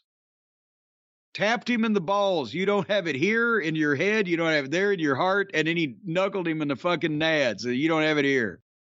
And then he walks over to the entrance and gives Cody a big introduction. Did you like how that came up? That was weird because I didn't know the way he did it. It was like, is Cody going to go kick the shit out of the guy who just got embarrassed? Like, what's about to happen? But no, it's just to come out and wave. Much mutual love. That was the thing. They're in Boston. John Cena's on television. Just in case anybody was confused as to whether they should consider Cody the top babyface in the company. Well, here, I'll tell you who's somebody. Theory, you're not ready for WrestleMania, but this guy is, and I want to introduce him. And boom, and out comes Cody, and they shake and hug and whisper, hold their arm up, and there you go. It's like fucking Andre coming in and congratulating Hogan. I agree with you, but I was looking at it from the other perspective. What's Theory doing while all this is happening? Oh, he's standing there with his fucking aching nads in his fucking palm of his hand. I got to walk past this. When are these guys going to leave? Yeah, but no, they can't. He was just told to go down the side. Just get the fuck out of there. The stars are on the stage. All right, so what do you think? Cena Theory. Interesting build to start. Again, unless that this complete dressing down by Cena motivates Theory to change something, to do something that is demonstrably visible to the fans, he's going to come out and lay him out physically, or he's going to change his attitude in a way that he's got a killer instinct, or he suddenly does something that even Cena remarks on as that's what I was looking for, or something like that. I can see that. And again, if they start this way, it would be a big swerve then, or unexpected if Theory does win the match, which I still think would be possible without, people setting the seats on fire, and it'd probably help Theory. But if they're not going to do anything like that between now and WrestleMania, I don't know. They've got to, because they just left this guy flatter than a fucking turd in a punch bowl. The only other thing could be there are times, and you know this, WWE just wants to embarrass people. Well, there is always that, yeah. Yeah, I mean, I don't know. It was a weird humbling of an opponent for WrestleMania. But he's only got one direction to go now, straight up. And speaking of which, also, if you notice, another reason for Cena introducing Cody would be because nobody knew Cody was in the building at that point. He had not been on the show. Oh, everyone saw that bus. That bus is like 8 blocks long. Well, but you know what? It's like the size of a tree in your yard, that bus. Hey, now he's going to go request a bigger bus. Now that you said that. But no, now we know Cody's in the building. It's in the back of our mind. And there, the main event is Sami Zayn versus Jimmy. And remember, the ultimatum from Roman Reigns is, Jimmy, if you don't solve the Sami Zayn problem, I'm going to blame you. And this is the main event of the 3-hour television program, by the way. And they they started this thing with 15 minutes or less maybe left on the air. They got into a fight, went to the floor, and he backdropped Uso over the rail in 15 seconds, and they went to the break. On the main event of the match that they've been milking all night that has the most interest. And when they come back from the break, Uso's beating the shit out of Sammy, but Sammy starts an immediate comeback. And by the way, he needs to wear a shirt. Of all the people that would benefit from wrestling in a T-shirt, Sami Zayn is one of them. But he makes comeback, crossbody, 2 count. And then Solo acts like he's going to interfere. The referee kicks Solo out. Sammy hits a blue thunder bomb, gets a 2 count, and they go to the break again. That's only been 2 minutes since we just came back. They must have gone long, got fucking behind, got overloaded, whatever. But when they came back 6 minutes on the air, it's 6 minutes till 11 o'clock Eastern. We've literally only seen 2 minutes of this fucking match on the screen. And when they come back within a minute, Jay is coming down the bleachers from, the entryway, the front door of the arena or whatever, instead of the locker room. And when that is happening, Sammy hits a sunset flip on Jimmy, 1, 2, 3. So the match was literally 3 fucking minutes on the air. And then Jimmy and Jay stare at each other. Jay's standing on the announce desk and Jimmy's in the ring. And then Jay gets in the ring and they face each other off. And then Jay grabs Jimmy's shirt and they look at each other forever. And then Jay gets out and goes over to the aisleway where Sammy is. And he finally looks at Sammy and finally he hugs Sammy, gives him the big hug. And they put the number 1 fingers up and the fans are chanting, holy shit, holy shit. Did you hear what he said to him? He said, I trust you. He said, yeah. He said, I trust you. I thought he said, I chose you, or I choose you. Is that what he said? I thought he said, I trust you. I thought he said, I choose you. Huh. But nevertheless, it wasn't mic'd. I mean, that's the point. I mean, you kind of hear something. it was the microphone on the camera, the floor camera that was close to him. But nevertheless, we'll go back and check the tape on that. But then all of a sudden, Jay super kicks Sammy. And for once, the foot right under the jaw, Sami Zayn sold it like $1 million. It looked great. You're not even doing it justice in terms of the crowd. The crowd exploded when he hugged Sammy. Oh, yeah. I mean, they were all over it. It was a monster pop. It was like an all-time pop. It sounded incredible. And then they gave it enough time. Yeah. It died down. And then the second one, it's not necessarily a pop, but the big reaction from that same crowd for the turn And boom, and they thought, and I love the way they did this because they gave them what they thought they were getting, and then they gave them the other things. They got both, and you got the reaction of both. But then they throw Sammy in, and they start killing him, and then, wouldn't you know who won the pony? Well, we know he's in the building. Here comes Cody. And Cody hits the ring to protect Sami Zayn, and then, of course, my DVR froze because they took so long milking that. But I assume that they didn't beat Cody up and leave him laying like they would have over on the other channel. What did you think about the idea it was Cody? And obviously they set it up and it should be Cody, but did you think for a moment it would be Owens? No, because that would be stupid. Because then, basically with what Owens has been saying, he was just by what the Usos did, he was proven right. Everything he's been saying to Sammy, they'll turn on you. They'll turn on, they'll do all that. Well, he did. It's got to be the neutral party, the Switzerland, the peacemaker.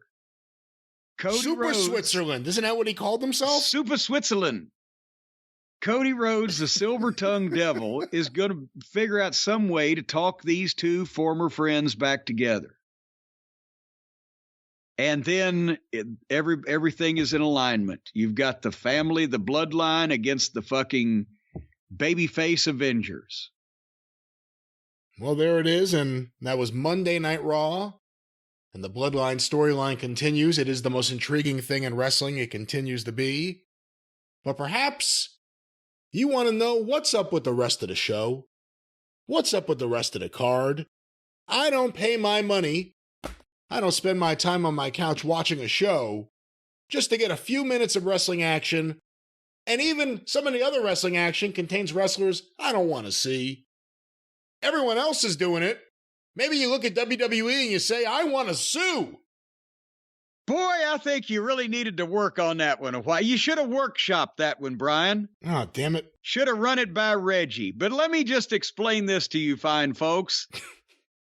What he's trying to do there, Brian Last is who I'm talking about. Oh. What he's trying to do. Okay, not Reggie. No, not Reggie. Brian Last. What you're trying to do is get us to the point where we can naturally bring up in the conversation your man, the man of the hour, our hero himself, the one, the only, you know who. Call Stephen P.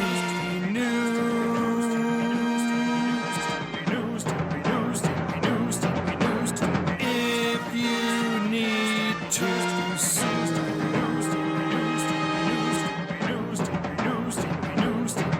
An outlaw mud show or two. Still to the rest. Folks, I'll tell you what, we've been talking about it for weeks, how Stephen P. New is going down to Louisiana and straightening out that big multi-billion-dollar energy company down there. We've talked about the opioid-addicted babies and the class action suits and the crises with the pharmaceutical companies, but we don't want you to think that Stephen P. New just takes care of the cases involving these big companies and these class action suits. He represents the little people. He's not a man that's going out there flying around on his own private airplane from place to place merely for financial gain, filing all these suits and grievances and complaints and things. He wants to help people. He wants to bring truth, justice, and the West Virginia way to the rest of the country. And that's why he's still helping the little people. So he is not drunk with power. He's drunk on moonshine like everybody else in West Virginia. But he's helping the little people. Have you heard about the latest case, Brian? The latest case? Oh, boy, I tell you what. There is a weaselly reprobate, a sex pest, as they would say across the pond over there in the UK, in the House he's a former member of the House of Delegates there over in West Virginia. His name is Austin Haynes. And old Austin Haynes, not Austin Theory now. Austin Haynes and the West Virginia legislature are being sued. The complaint has been filed on behalf of Jane Doe. That's how she's identified, because of the things that this Haynes character was doing to her. She was an unpaid lobbyist, a citizen advocate, a good citizen working on the passage of a Native American tribal recognition bill in the legislature over there in West Virginia, because she is a Native American descendant of the Cheraw tribe. She's a member of the Native American Indian Federation. She's trying to help support her people, do civic work, right? Guess what this delegate was trying to get her to do? If she would exchange a little nookie with him, then he would try to help her people not be discriminated against and etc. And he starts texting her, and he's asking her, do you ever use sex toys? How does that come up in a conversation between a delegate in the West Virginia legislature and a lobbyist trying to do civic work? And the text messages and the pictures, and telling her that he pleasured himself looking at her pictures. All kinds of creepy stuff from this guy. And then he finally hits her with the question. Said, would you ever have sex with someone for them to support your bill if it was very important to you? And she says, no. Much like John Cena said to Austin Theory. And he said, well, I was just telling you what happens around here sometimes. So anyway, this guy harassed this woman and berated her and gave her pictures of his pee-pee and all those other things until finally she said, you know what? I'm just going to sue. And what do? When you're going to sue, you call Stephen P. New at newlawoffice.com, 888-692-8084. And they've already assigned a judge to this. Another of the judges asked to be recused from the case. Apparently, she may have been related in some fashion.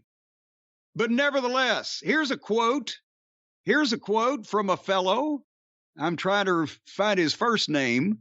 House Speaker Roger Hanshaw says what former delegate He sounds like Haynes, a troublemaker, too.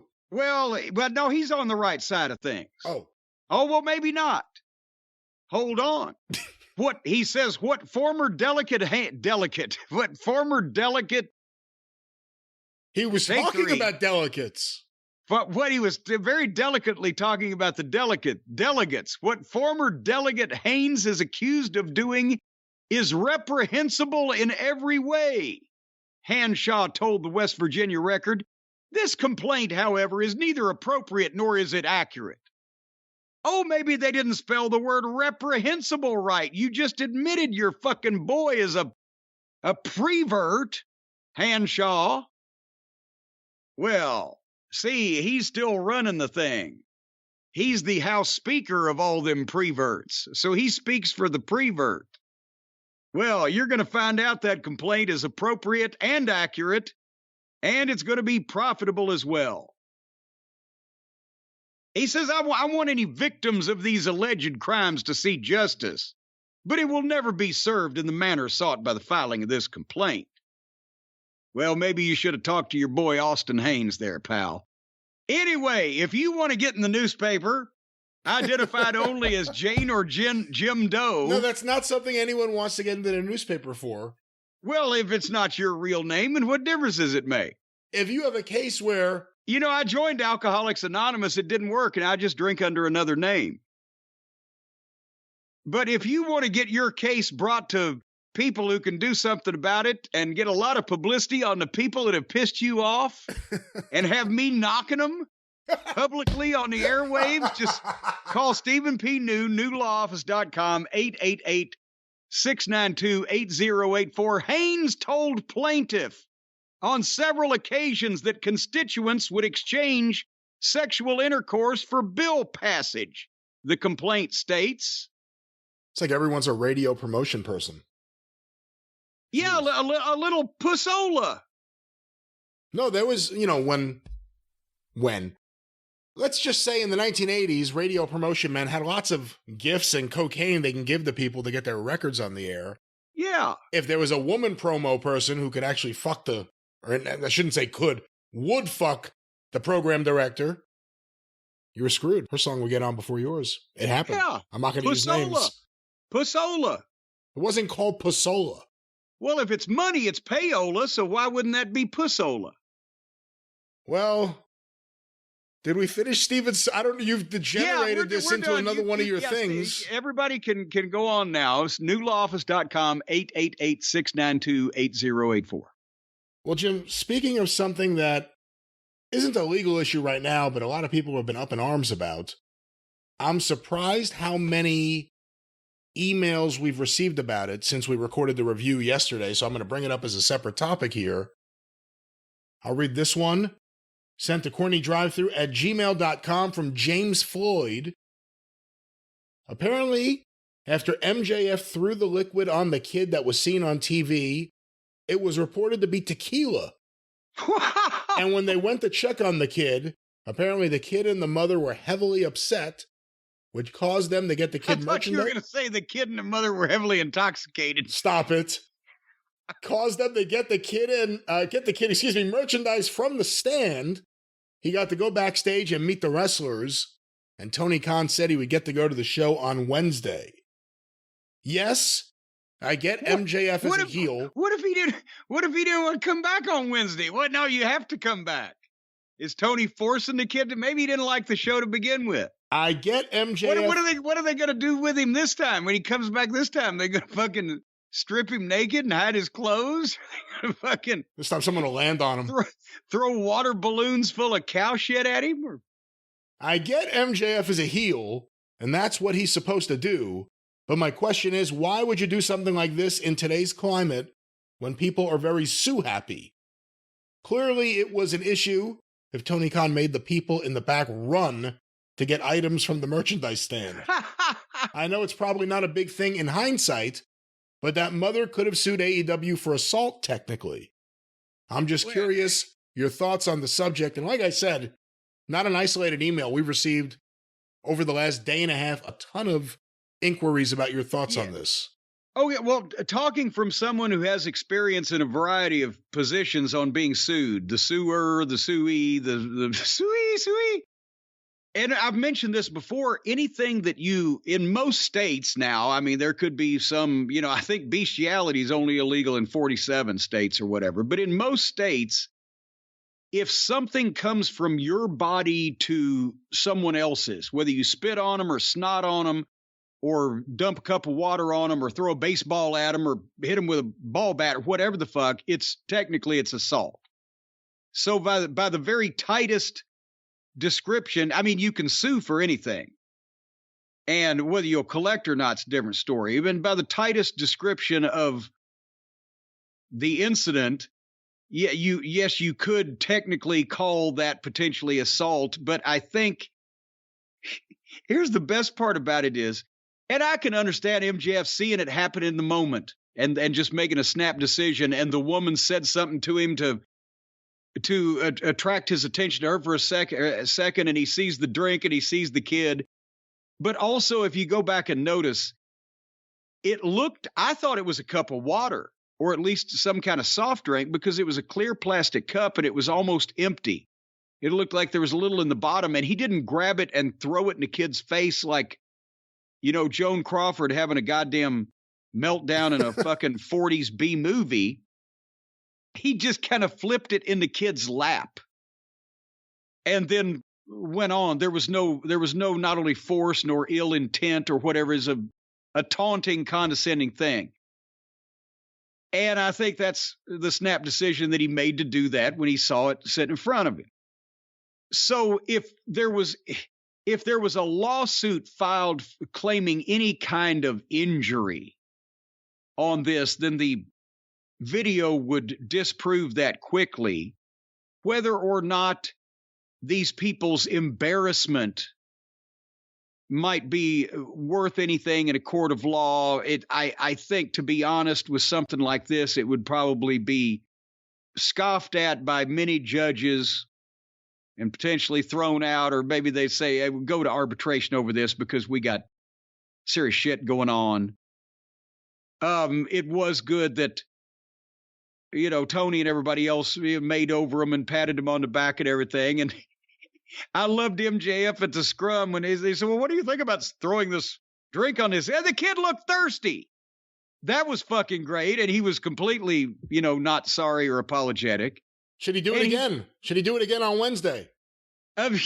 No, actually, what he ought to do now is have a fucking drink, and he's drinking or supposedly drinking himself and throw it in his opponent's face, turn out to be fucking rubbing alcohol. The guy's blind or whatever. But anyway, but yeah, I mean, you wouldn't want to. It's a close line there. It was a thing that got a huge pop, and nobody was really injured. It's touchy with the age of the kid, but again, the kid didn't get hurt. And then again, what's this woman doing? Drinking tequila in front of her little toddler baby there.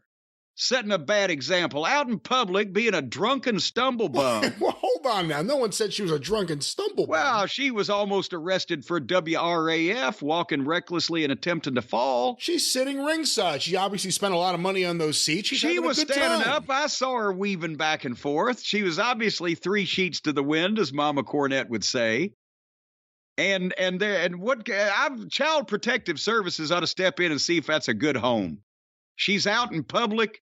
Under the influence of who knows, some kind of bathtub hooch, while her kid's there being molested by some wrestler. Jesus Christ. What? This is like when you used to do commentary over matches and just say, oh, then he slipped on a banana peel and then this happened and this happened. I'm just saying it was an entirely an unsavory, unfamily-like atmosphere. If I was the kid's father, I'd go to court and have that kid taken away from that woman. I don't think you should be saying these things, and of course, I think you're joking, and of course, I don't know what else we're going to say about this. Well, as long as you think that, we're all right. Let's move on here, Jim. Our next question comes from Twitter, using the hashtag CornyDriveThru, from Marlon Mueller, a.k.a. Half Pint. Half Pint! I'm watching... He's a fine journalist. Is he a journalist? He's a journalist down there in Middle Tennessee.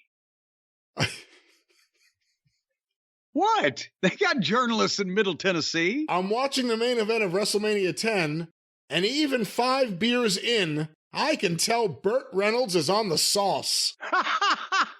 What say you? What was it like having such an introduction, and do you remember meeting Burt Reynolds during the day? Jim, Burt Reynolds at WrestleMania 10. No, I didn't meet Burt Reynolds during the day. I never wanted to meet any of the celebrities that were there. Because it was just, and especially about that point, it wasn't now. If I'd have been at WrestleMania 1, I'd love to meet Liberace and Muhammad Ali.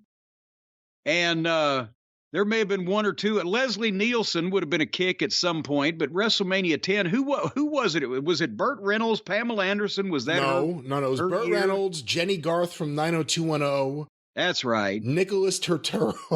Yeah, Nicholas Turturro. Donnie Wahlberg, I believe, was part of it. Yeah. Who else? Rhonda Shear from Up All Night. And Little Richard sang the national anthem, I believe. Was that at 10? That was at 10, Madison Square Garden. Son of a gun. Well, if I didn't want to bother him, and the rest of them I didn't give a shit about. Burt Reynolds used to go out with Barry Windham's old girlfriend. What, Pam Seals? He was also an Observer subscriber. Was he really? Yeah, he actually Maybe was. To find out where Barry Windham was. Whether to leave Pam alone or not. Where's he booked? I need to know. Well, there's your question. He's in West Palm tonight. We can go to the movies. Well, Jim, let's get some questions before we wrap things up from the Cult of Cornette Facebook group. Once again, we put up a post for a short period of time to solicit some questions. Let's get to them. Hopefully there's a few good ones here. The first one posted here on the Cult of Cornette, official Cult of Cornette Facebook group from Tom Ailes. Who had the biggest appetite for ring rats in WCCW? What? Oh, I thought he was going to give so-and-so or so-and-so. No, he's just asking for anyone. Well, now, but see, now that's a loosely worded question, because who had the biggest appetite was not necessarily who got the most rats, right? Technically, that would be true, yes. So in that case, it was me. I can't imagine.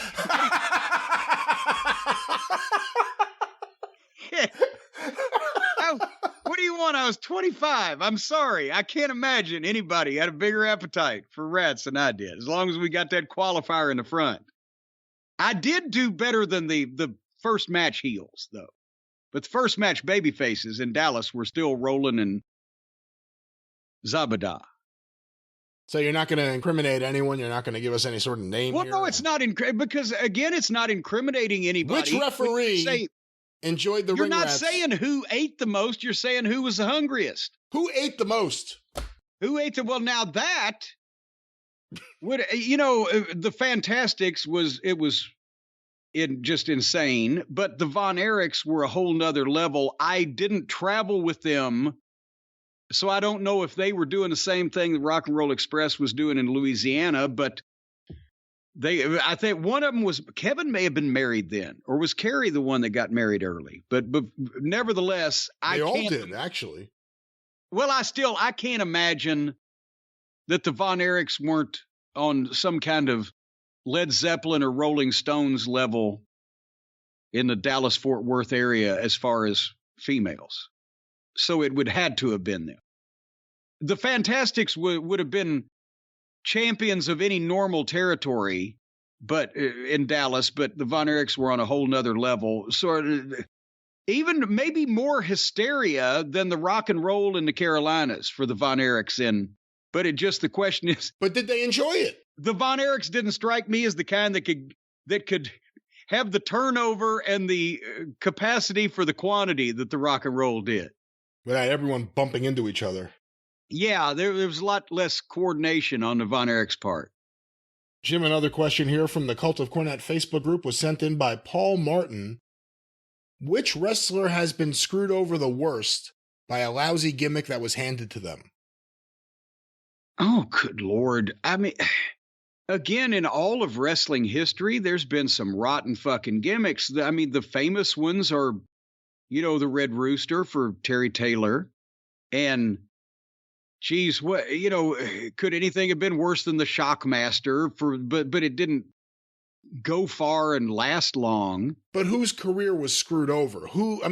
The question, I guess, with Terry Taylor always comes down to, if he didn't get that gimmick, in a perfect world, what was his capacity? Like, where was he going? What was the limit for Terry Taylor? In WWF, it was definitely one thing. If Dusty was booking in WCW, it was definitely another thing. So yeah, he would have been better off if Dusty had been around and he'd have been in WCW. He'd have been much better off. But I don't know because I mean, bad gimmicks. In the territory days, you didn't have to worry about it killing your career because it was only in one place. So it's really just the modern era, anything that would been seen nationally in the last 30 years, right? What would your choice be if it isn't the Red Rooster? Oh, that's really tough. Worst gimmick that has screwed over a wrestler. There've been so many. Yeah, Dolph Ziggler is not really a gimmick, just a guy that's been beaten until you can't tolerate it anymore. I mean, that's the thing. What does it have to be? Someone who got far with the gimmick that screwed them over? Obviously, you look at the Spirit Squad, and they screwed over the careers of several guys. Right, or we could talk about Max Dupree a little while ago, but then they let him be LA Knight again. And if he'd been Max Dupree and then we never saw him again on national television, then we say, oh, geez, what a way to go. And you're right, the Spirit Squad but again, it wasn't necessarily the gimmick as much as then once they give them a gimmick that's a joke, then they present them as jokes as well. And they can't beat anybody and they're ineffective and et cetera with Spirit Squad or whoever fits those parameters. So it's not the gimmick because the Red Rooster was rotten, even though they started putting Terry over. They were giving him wins on TV. He had Bobby Heenan as a manager. But with some of these other gimmicks, they're just so funny or so silly, and they start beating these people right away, and then there's no hope of overcoming it. Yeah, and there's an entire period of time where dozens of guys were killed. Like let me ask you, Chris Candido, do you look at that as a gimmick that... The Body Donna. There you go. There's an example of the gimmick that killed talent. Both Tom Pritchard and Chris Candido. Specifically Chris, because he was in it longer. But within that few years, look at how many guys came in and all of a sudden got nothing. They got gimmicks that just killed them dead. So I guess that kind of is in line with the question here. Well, he had to go somewhere else and be somebody else to recover from it. So there's 26 different ways you can evaluate that question. Maybe we better jot it down and come back with notes on all of them. Okay, let's get another question here from the Cult of Cornette Facebook group. Let me scroll down. The wind has really picked up over here again. Oh, you and that wind again. Well, back in my day, back last Friday when the wind really blew. Jim, this next question from the Cult of Cornette Facebook group is from Sam Gar. In the territory days, how would shows do at the gate, even if it wasn't a TV taping? How did big shows do at the gate with just local advertising compared to what was an AEW or WWE show would do now with national advertising? Oh boy. It's been so long. How did he phrase the opening of that question? What was the opening line? And again, younger people do have to be educated on the history of wrestling, yes, and a lot of them come here for that. In the territory days, how would shows do at the gate, even if it wasn't a TV taping? Okay. Better, because it wasn't a TV taping. A lot of territories did not even charge admission to the TV tapings because they were done in the TV studio in one main city in the territory. If it was in the Charlotte territory, when they did studio stuff, it was in Raleigh. Or Memphis, obviously, was in Memphis. Or, whatever the fuck. Or if they did it like the Florida TV where they had their own building, but it was still the Tampa Sportatorium, which was seated a couple hundred people, is where they had the offices, and they shot the TV there also. What were the like $5 were the tickets? They just wanted people in the small building or studio to see, to be an audience, to look good on television for the TV viewers to see it. Now, when Crockett's business expanded, and in the 80s when he was so hot, then we would go to places within 100 miles of Charlotte on a Tuesday night, like a Gaffney, South Carolina, or Meisenheimer, North Carolina, or all these places with high schools or local college. Gaffney had a college, local college, with 2,000-seat high school or college gyms, and they would sell out, and they'd charge regular ticket prices. But that was when business was incredibly hot. The point is, most people didn't want to pay in those days to see television because you could see it for free on TV and if you waited a few days. And all the territories ran each market either every week, every 2 weeks, or every month. So you were already buying a wrestling ticket to see the live event, the house show, the good stuff, not the TV. The TV was just, job matches, occasional main events, some angles every once in a while, and interviews. That's fine. But the house show was where the big matches happened. That's what you wanted to see. So those, by wide margins, outdrew television. Then when it became a national thing, I think, remember, we've talked about this. The first Clash of Champions in Greensboro, March of '88, Flair and Sting in the main event, it only drew about 5,000 people, which was not a good house at all for Greensboro. Because even though it had been promoted on TBS and on all the, the television shows and everything that it was going to happen, the people in Greensboro or wherever were like, well, fuck, why should we leave the house and go down there and park and buy popcorn and drinks and buy tickets to see what we can sit at home and watch on TBS for free? That was the mindset in those days. So if you did, that's why it was sometimes hard to fill the buildings up for pay-per-views in those days. But definitely for a free TV show, and none of the Clash of Champions specials sold out that I can remember, unless it, not Wilmington, Fort Bragg. but Fort Bragg. Fort Bragg, the Army base, small building, and they wanted to see it. That was full. But I mean, it wasn't an automatic sellout because it was the Clash of Champions, because it would actually, if you advertised Ric Flair versus Lex Luger or whatever the main event was for the title in that town, it would have drawn more people if it hadn't been on television, because people stayed home to watch it for free. That was how it happened in those days. So no, and also none of the boys, we didn't want more TV tapings because we didn't get paid for TV tapings. And like for Crockett, if we were in a dark match, one of the 2 dark matches that were advertised for a TV taping that I mentioned to draw those 2,000 people in Gaffney, then you got a nice payoff. But everybody else for TV got $40 or $60 at one point. So when Crockett bought, UWF and Kansas City and blah, blah, blah, we started doing TV everywhere. We're like, fuck, it brought our money down. So that's, it's only a modern thing that house shows get no, I mean, they do okay, but they don't have big fucking scalping situations and everything. It's the pay-per-views and the TV taping. That's completely the opposite of what it was in the old days. People wanted to go to the fucking Superdome that wasn't televised, or the Charlotte Coliseum, or the Omni in Atlanta, or Reunion Arena, or wherever the fuck that it wasn't going to be on TV. That's the shit we got to see. We got to buy a ticket for that. Jim, another question from the Cult of Cornette Facebook group, sent from Jay Kohler. Can Jim talk about the art of getting a hand or foot on the ropes at the last second? And can he remember any times where it was missed or not timed correctly? Yeah, about 50% of the time people try to do it. Usually, no.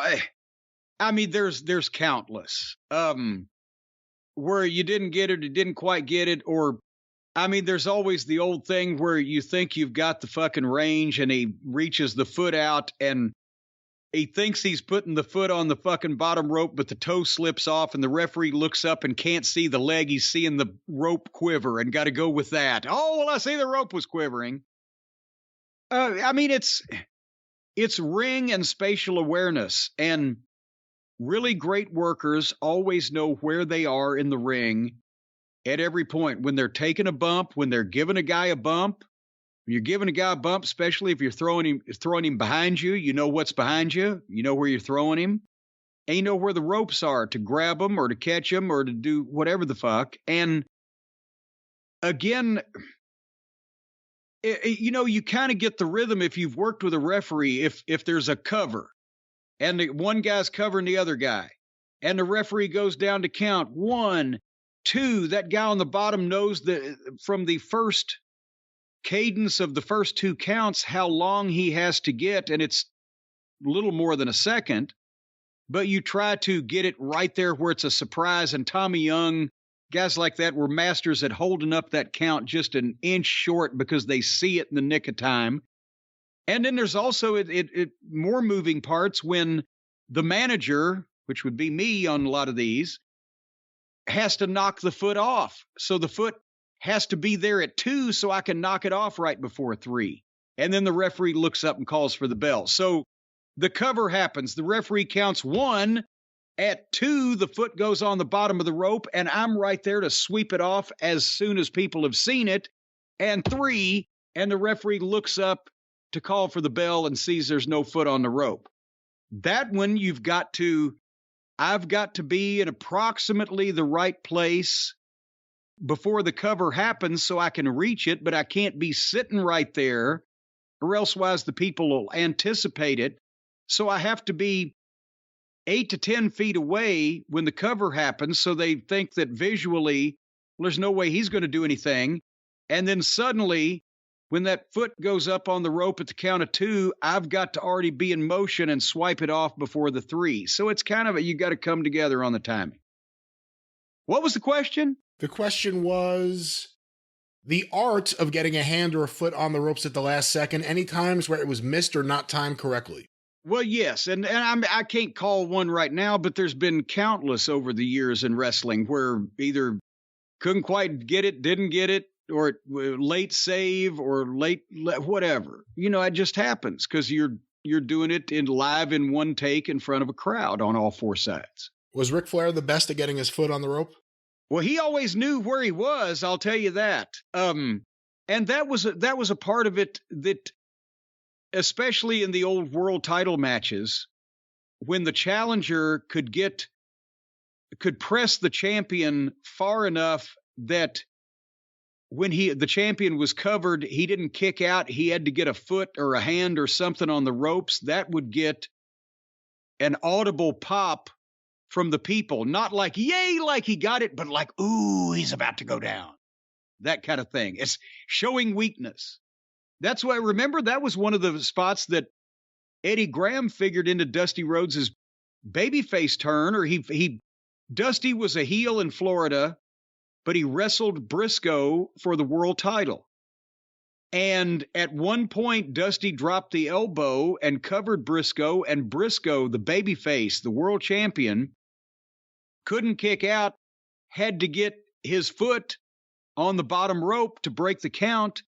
And when Briscoe did and saved his title, the people booed because they were so into this fucking new Dusty Rhodes guy that Graham said, okay, well, that's the final fucking indication. We've got to switch him babyface. But that was when the fans instantly in those days reacted to a rules infraction that they all instantly recognized. In a territory where it was illegal to throw somebody over the top rope out of the ring, as soon as somebody did it, the fans went, oh, they reacted to it. And especially if it was behind the referee's back, then they were jumping up and down, screaming and pointing, screaming, he threw him over the top rope. Or same thing with a pile driver. Or the same thing with the fans all knew the rules of the wrestling matches to the point where they would pop if they were broken in the match, especially if the referee didn't see it. Instantly, they knew. Now, no, everything happens, and nobody even can keep track. But no, if you got a guy pulling a good amount of fucking hair, the people would be up throwing shit at him just because he wouldn't stop pulling the fucking hair, and that's not legal. Jim, this question was sent via email to CornyDriveThru@gmail.com from Logan in Valdosta, Georgia. I was wondering if you can comment on Sammy Guevara saying he doesn't want to work untelevised shows or bump often. Hold on, I have a quote here he's attached. In a recent interview with Muscle Man Malcolm for the Sportster. Oh boy. Guevara made it clear he does not want to be on the untelevised events and is trying to limit the number of bumps he has taken. What? Here's a quote. On the house shows, you can keep me off of those. I'm trying not to have to take bumps, okay? Oh my God. When I do take bumps, as you see, it's been, in scenarios like, it says in parentheses here, a crazy ladder match. And then you can keep me off for a little bit.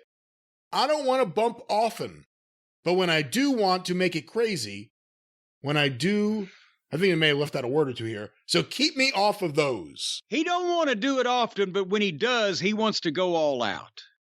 There's several questions here. Yeah, geez. Yes, dipshit, that's exactly the opposite reaction you should have, because I mean, it's funny and laughable that of all people, he would say, well, I don't want to take any bumps.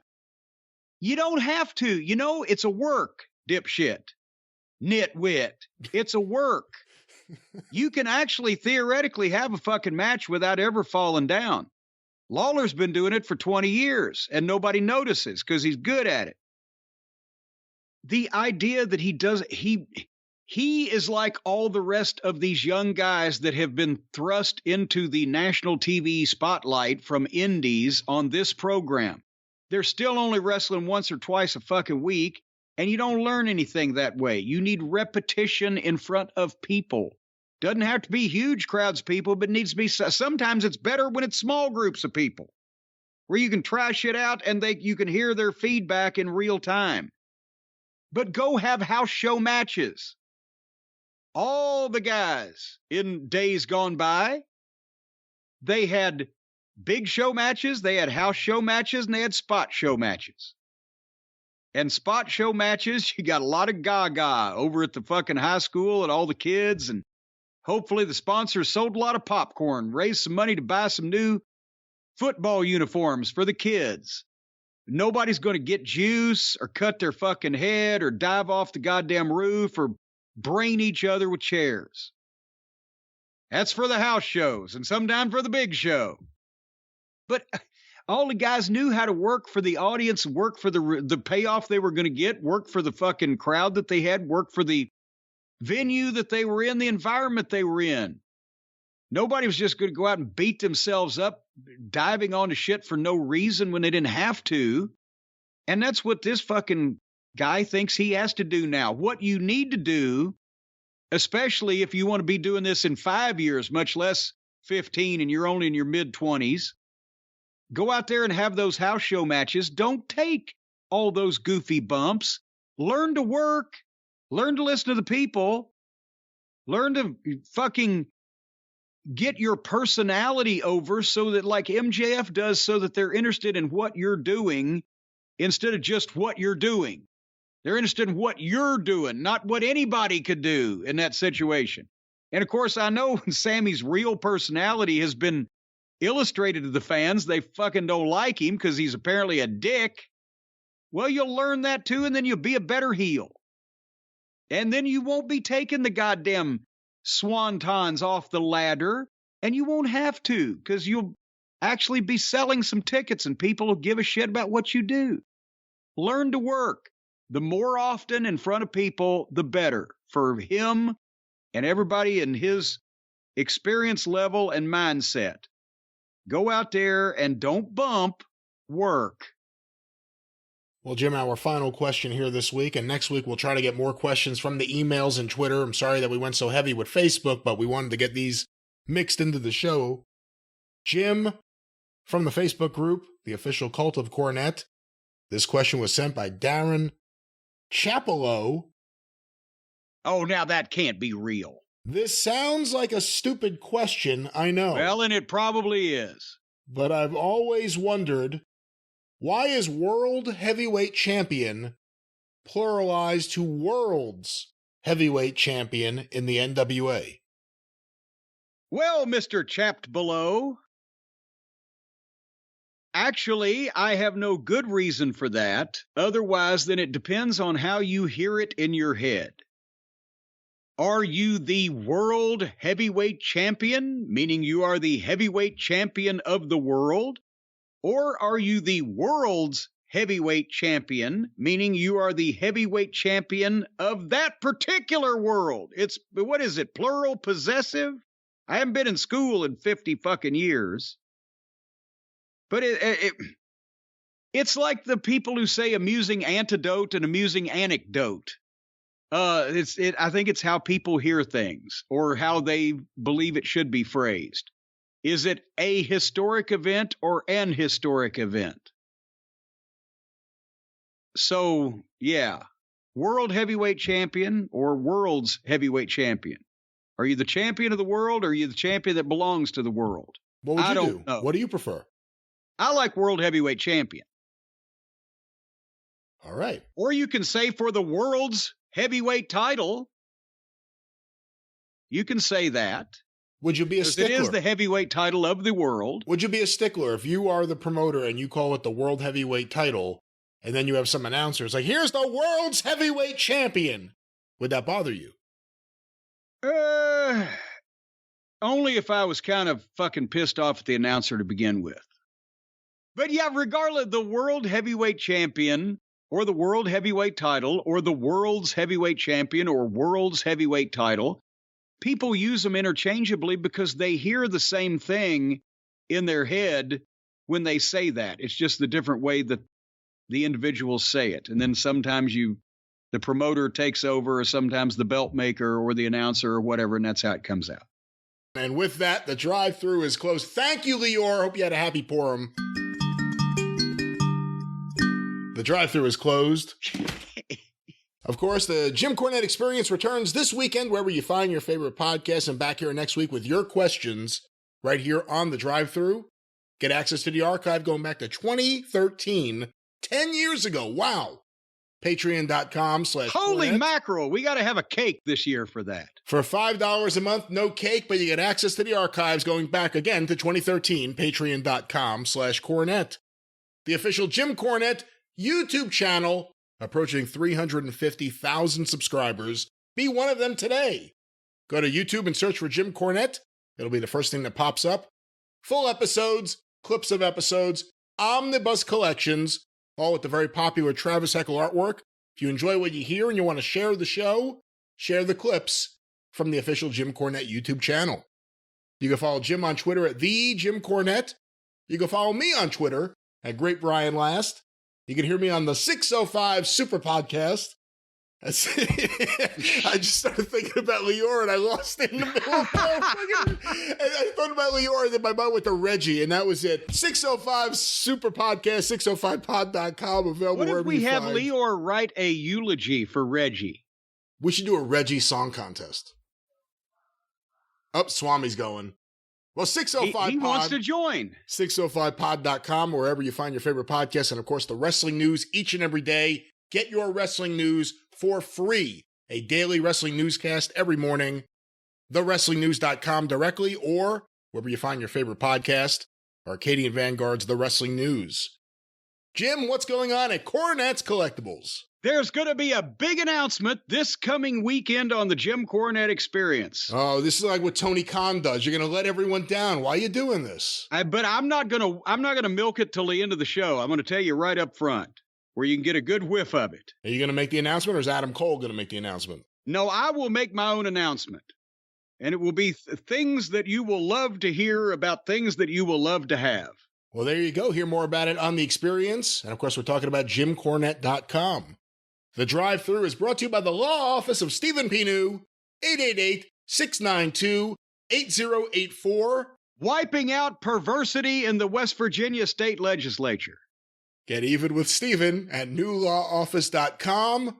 But until this weekend on The Experience, and next week right back here on the drive-thru, for Jim Cornette, I'm the Great Brian Last. Tally-ho!